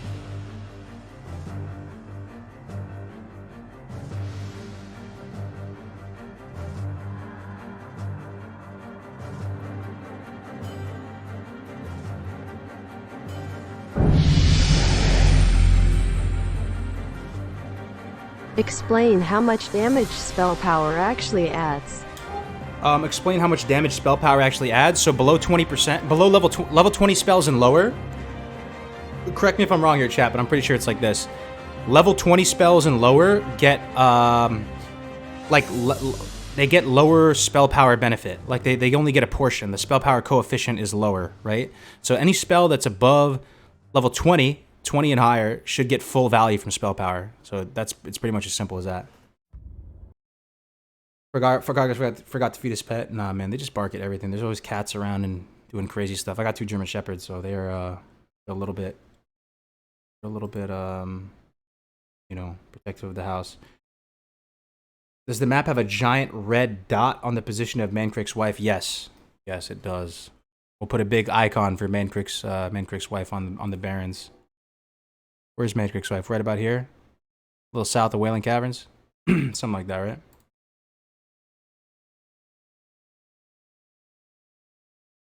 Let me put the music back on. The music got messed up. There we go. You're 28, right? You have your own place, getting married soon, you have awesome dogs, you could spend basically all your time doing WoW-related stuff. How? Map, yo, thank you, man. That's, I mean, not fully there yet or anything like that. I'm still trying to do this, you know, full time. But thankfully, I got, you know, my fiance's being supportive about it and everything. And yeah, as far as the dogs though, I love dogs, man. To me, a house is not a house. Or like a house is not a home unless you have dogs. If you have no dogs, it doesn't feel like a home. Like if you guys ever go, I went a couple years without a dog, you know, going to college and everything like that. It, I don't know, man. I love dogs. I'm always gonna be around dogs my whole life. And spell power coefficient based on cast time and a duration and or number of targets. Then spells under level 20 get a penalty. That's what I'm talking about. Yeah, there's a penalty for spells under level 20. Oh, we got some Twitch Prime subscriptiorinos. Poon Step 1313. Subscribe to Twitch Prime. Welcome to the channel, my man. Thank you for subscribing. If it's your first time here, welcome. We're talking all things classic, chilling out. What are you doing? You have Google Mappers roving around Azeroth? It does look like Google Maps, doesn't it? Look at this. Like, one thing that'd be cool eventually is to have the little yellow guy. You guys ever did that on Google Map? You'd put the yellow guy on here and you can see around. That would be sick. You know, you drop a little yellow guy and you can see the world and look around. That's like 2.0, 3.0, but wow, look at that. Look, there's a little purple water here. That's crazy. Another Twitch Prime sub. Colono subscribe to Twitch Prime. Thanks for checking out my... Oh, that was you, Colonos? The rogue thing, right? I love that, dude. I appreciate the efforts, bro. Yo, welcome to the channel, man. Thanks for the Twitch Prime sub.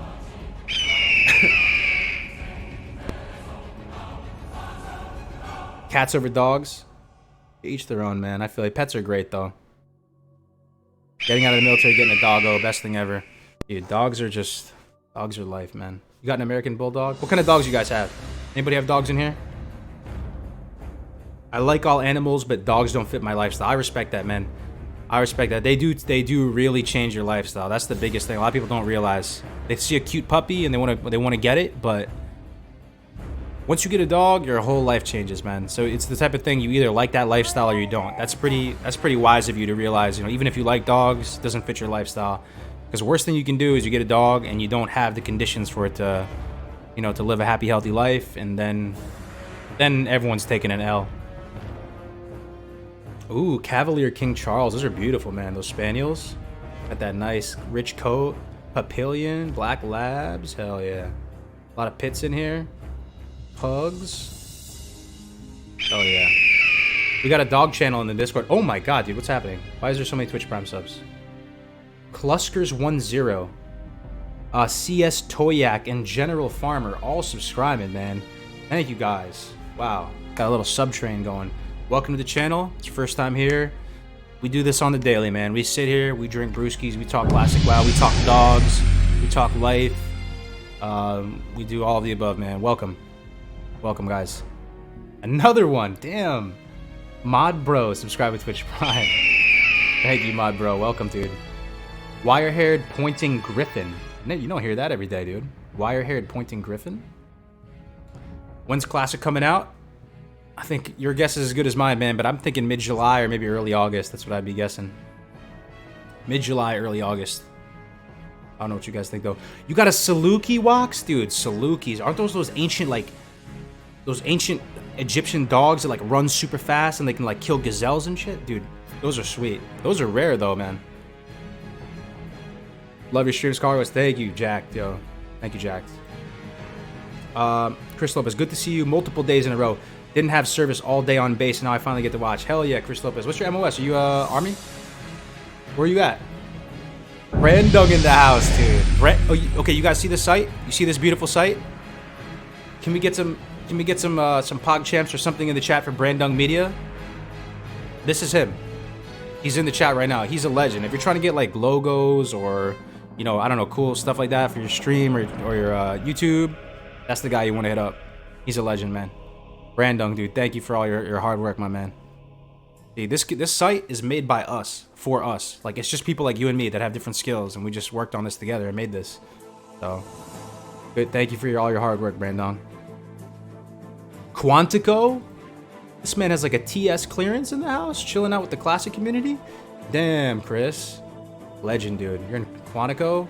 They do shows on where you work, man. Although that show, Quantico, triggers me, dude. My girl loves that show. 16 June, yeah. Oh, we did it. We get some pog champs for him. Thanks for giving him pog champs, guys.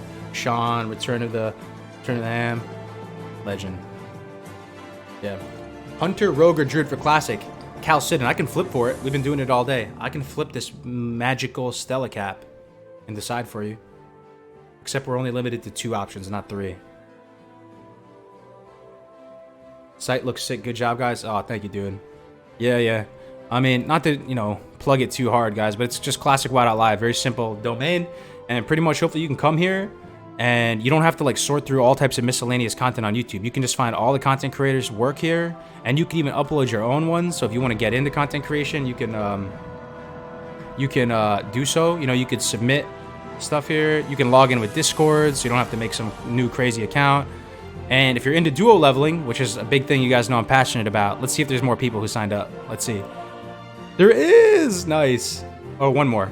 Yeah, 1, 2, 3, 4, 5, 6. Yeah, there's a thread here for duo leveling. So if you're trying to find a duo leveling partner, and you don't have anyone that comes to mind who like meets your same schedule and your ambitions and stuff, and you're trying to find the perfect class, you can make a little post here. I myself am still seeking a duo leveling partner as well. I'm going Warlock for those of you who don't know, so I'm either going to be rolling with a Warlock Priest or Warlock Druid. I mean, Warlock Priest or Warlock. I was thinking about Warlock Druid, but it doesn't fit my playstyle as much. These flips are legally binding. Indeed, they are. The link is in the description, bro. It's just Classicwow.live. It's simple. Wow, dude. Bravo on the site. Looks organized. Yeah, thank you, bro. It's not just me, man. It's a lot of us. There's been dozens and dozens of people working on this ever since the demo, before the demo. So it really is.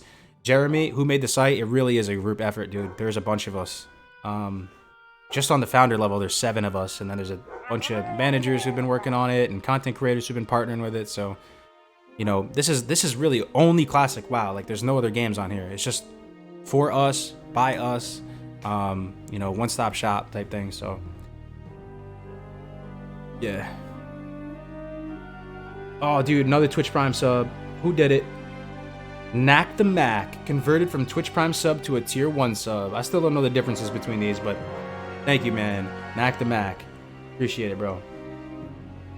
Couldn't handle the light beers. I just switched it up a little bit, man. I'm EU and Duo Warlock. Yeah, I'll probably have an EU account as well. A lot of good people on EU. That's one of the benefits of the private servers, being able to play all together. That'll be one of the only feel bad type things about Real Classic, the fact that we're all going to be separated now. What was the website you were running, bro? It's this, man. It's Classicwow.live. You're seeing it right now. This is community site. You can like have these little filters here, so you can focus by sort it by PvE, PvP, leveling, economy. There's a community tab, so you can even lore videos. Like, how I made all those exploration videos. You can see all those here. Thank you for your service to our country and the WoW community. Site looks awesome. Yo, Stephen Prescott, $5 donation, bro. That's very kind of you to say, dude. This is why I love this community, man. Like, it's unreal, the amount of love and support and passion for just a simple game, man. It's not a simple game, but it's, it's crazy.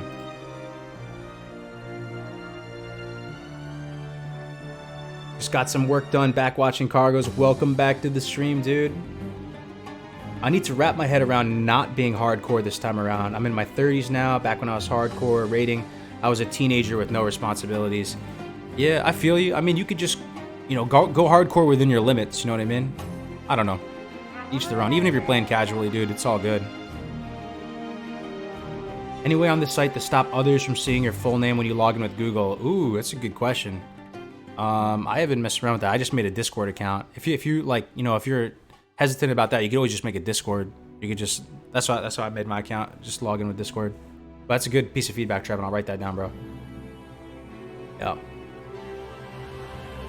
Pair a class against another and flip them all through. Flip the winner classes. Yeah, we could do that.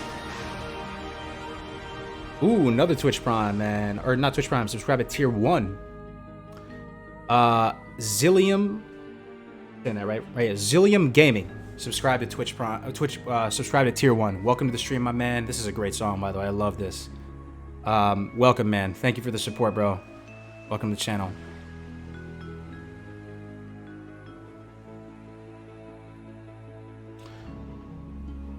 How do I deal with extremely hardcore players who will get to 60 before I get to 20? How do you deal with them? I mean, do you have to deal with them? I would just not get discouraged, man. I mean, okay, one thing you could do is if you're worried about getting ganked or getting your quest givers ganked, you could go normal. You could go PvE realm, right? That would effectively give you a defense against them. If you were concerned about them ruining your leveling experience and killing your quest givers and stuff like that or getting ganked, you could always go that route. But other than that, just know that, you know, a lot of other people in the same boat, and you know, it's just part of the game. Just enjoy Classic. I plan on taking my time, doing all dungeons and leveling a crafting profession while leveling. Yeah. One thing that surprised me though, Rubik's Ninja, you know, refining these leveling routes over the past weeks and months, is that if you really know what you're doing, like, and you go into it, I mean, this doesn't apply to really all professions. Like, it'd be very hard to level engineering, you know, elegantly, but when it comes to leather working, cooking, skinning, tailoring, if you know how to level them before going into it, and you know, like, what to hang on to and stuff, you can level them without really too much time at all detracted. Will raids be available day 1? Yes, they will. We're gonna have MC Molten. We're gonna have Molten Core, Onyxia, and Maradon on launch. That's gonna be phase 1. Phase 2 is gonna be Dire Maul and some world bosses, I believe, and the PvP system, right? The honor system. Honor system.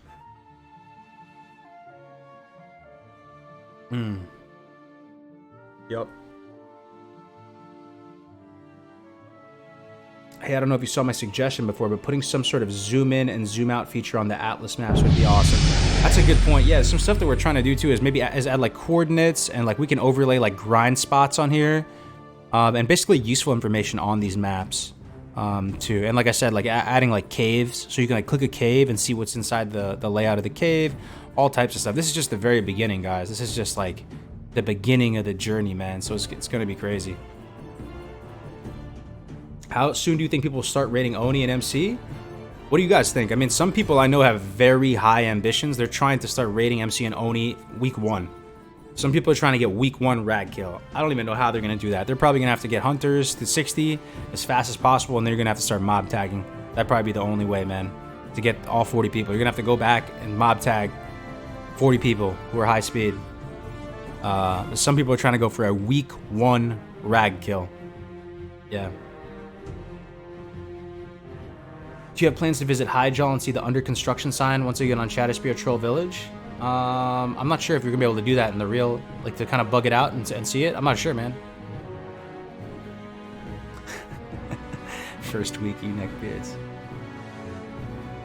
Don't just overlay things right on the Atlas. Allow for filters that come up, such as grind spots. Yeah, that's a good idea, right? Almost like a little checkbox or something. You know, like if you're in, maybe not Teldrassil, there's not too much to do in Teldrassil, but yeah, like a thing to the left maybe where you could do filters. Mr. Fenster donated $3. I know it ain't vanilla, but may I request Arthas, my son, to be played? Arthas, my son? We can do it, man. Let me see if I can get it to work though, because this is playing from like a media source. We can try though. Arthas, my son is definitely very epic. Let's try it. I'm gonna stop this music. I'm gonna go here, type in Arthas, my son, dude. One of the most epic things, dude. Do we watch the full trailer? Let's just watch the full trailer, dude. Let's do it, man. Hopefully you guys can hear this. Okay, it's looking pretty good. We'll watch it for you, man. Thank you for the $3, my man. Never gets old, dude. Never gets old. Believe it or not, boys? My son, the day you were born, the very forests of Lordaeron whispered the name Arthas.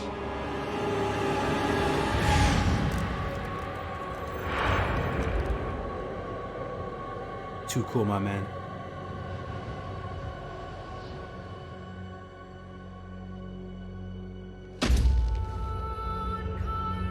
Do you think one day, real quick, I don't mean to ruin the cinematic of it, but this is just beautiful, man.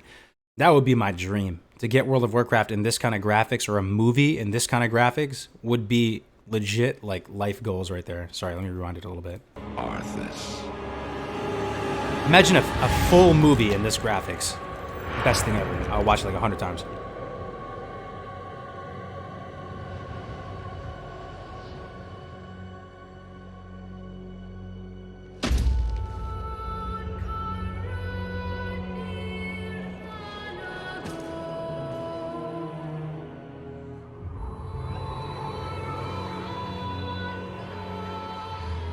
This is what I want the afterlife to look like. I feel you, dude. If there is a heaven or something, man, please be like this.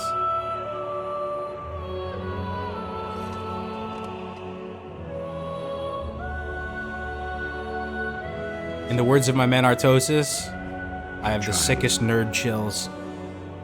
I watched with pride as you grew into a weapon of righteousness.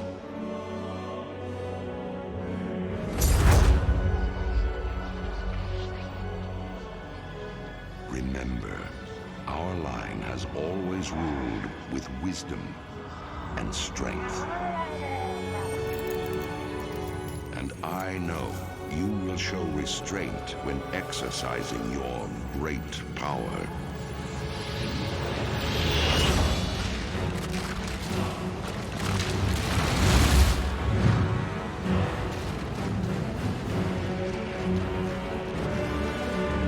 Big Syndragosa?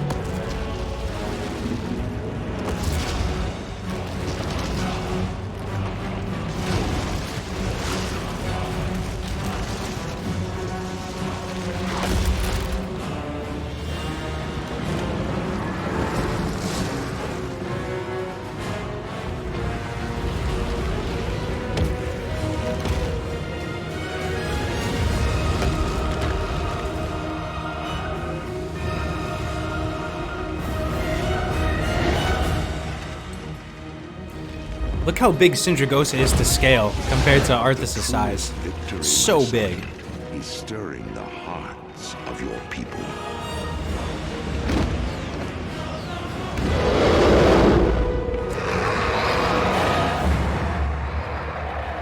I tell you this, for when my days have come. You think this is the best one, man? Really? You shall be king.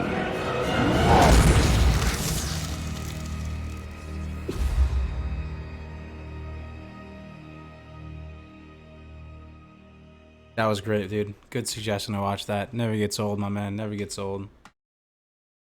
And we still got the music back. Hell yeah, dude. Hell yeah. Me and my paladin are thinking about duo warrior paladin. Would this be a slow duo and should we both go DPS? You know, I was just talking about that today, John Backman. I was talking with who was I talking about this? So someone on Discord messaged me about this. I will show you my my thoughts on it. Warrior Paladin. It's not like my favorite duo in the world, but it's still very good. Like Warrior Healer is just good. It's just good. The real concern, I mean, the Warrior talent progression. Again, like if you're duo leveling, you can go Fury up to like 29. I mean, up to 30 pretty much, and respec for Sweeping Strikes. Sweeping Strikes is just the biggest game changer to me.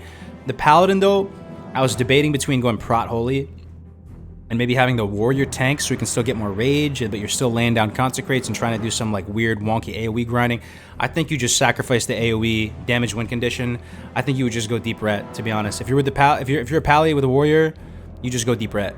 You know, you would just go, you would do something like this pretty much. We go this. Probably down to, what's this one? Reflection, this. I would go down to Repentance, and then I guess at this point you could consider going Prot maybe and getting 3-minute Bop, which is pretty good, getting 3% more hit and getting Blessing of Kings for the Warrior. Or you could go Holy. But I would go deep red up until this point and kind of decide up in here. It wouldn't be bad. It wouldn't be bad at all. One issue though is pulling. Pulling would be kind of a hassle with Warrior Pally.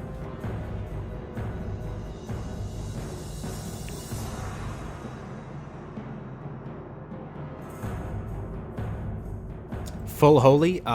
You think so? I don't know, man. I always seem to get hit twice when hamstring kiting is a Torn. Is this a Torn problem? Torn should have an easier time hamstring kiting, my man. Jewel Joe. Lol Joe, sorry, Lol Joe.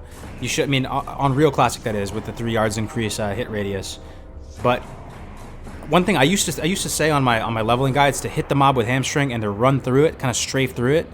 It feels better once you run and hit him with the swing and the hamstring. Just be right on the edge of the mob's hitbox, hit him with that swing and hamstring, and then just strafe back out as opposed to strafing through.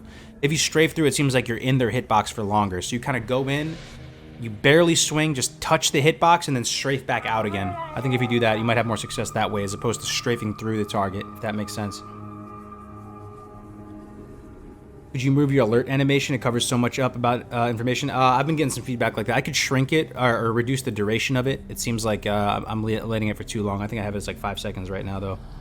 Yeah. Yeah. Wait, what torrents have more range? Yeah, apparently on real OG classic vanilla Blizz-like servers, torrents have 3 yards greater hitbox. So that's impactful. It's pretty impactful, you know. And, you know, the consideration with hunters, what we said before, being able to just have it be that much more potentially viable to weave a melee strike, weave a raptor strike in with your rotation in that flex spot. Be really interesting. I'm very excited to test that out. For true Warcraft fans, the lore is only progressing to Warcraft 3. The Frozen Throne, Vanilla WoW is welcome side DLC. Oh, that's interesting, Logan, because this is Warcraft. World of Warcraft happens after Warcraft 3, right? Yeah. Mm-hmm.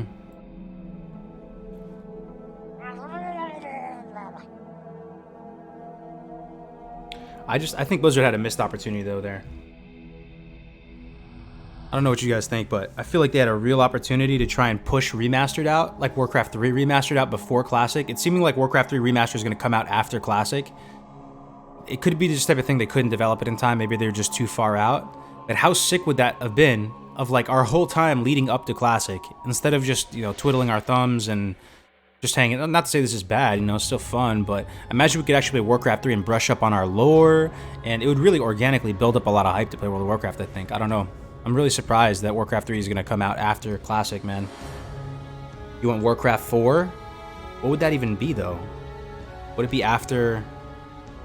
I don't know how that would work, man. Warcraft 4, I'm interested, though. I love RTS games, man. Have you 100% decided on playing Warlock over Hunter? Yep, 100%. Going Warlock as a main. After Classic kills retail, Warcraft 4 might be everything. What would Warcraft 4 be about? Would there be a way to pick it up in an organic way, or would you have to factor in all like the retail expansions like BFA and stuff into it? What do you guys think? Maybe you could do like kind of a side plot after Warcraft 3. Warcraft 4 would like take place in the time period between Warcraft 3 and Classic, or like right after Classic. It'd be a totally different world. Yeah.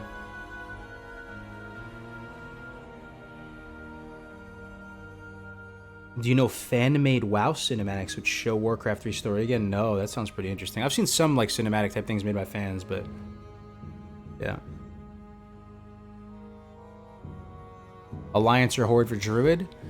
Purely aesthetics, I think the Night Elf forms look a little bit better than the Horde ones. Just purely aesthetic though. Yeah, Apollo, yeah, still streaming, man. Warcraft 4 Dark Portal alternate reality kind of thing would be amazing. See it? Yep. Alright guys, yeah, you make a good point, man. I've been streaming for 3 hours, usually only stream till 2:30 PST. Oh, it's not even 2:30 PST. Or 2 PST. What do I usually stream to? Anyway, guys, it's been a good stream. I hope you guys, you know, will give this site a shot. Again, this is our baby. We've been working on it for a bunch of months now. So, you know, if you guys would just give it a shot, check it out, and see if you like it, that'd definitely mean a lot to me. We're still working on this. You know, it's not going to be perfect, but, you know, we're hoping to build this for the community and really, you know, add some value here. So that's going to be it for this stream, guys. We'll see you tomorrow. Same time. One quick question. Sure, go for it, Apollo. What's that, man?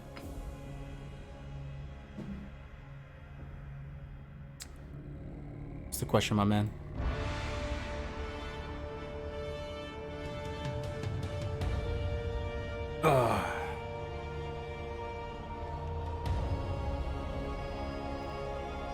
Add-on on the website?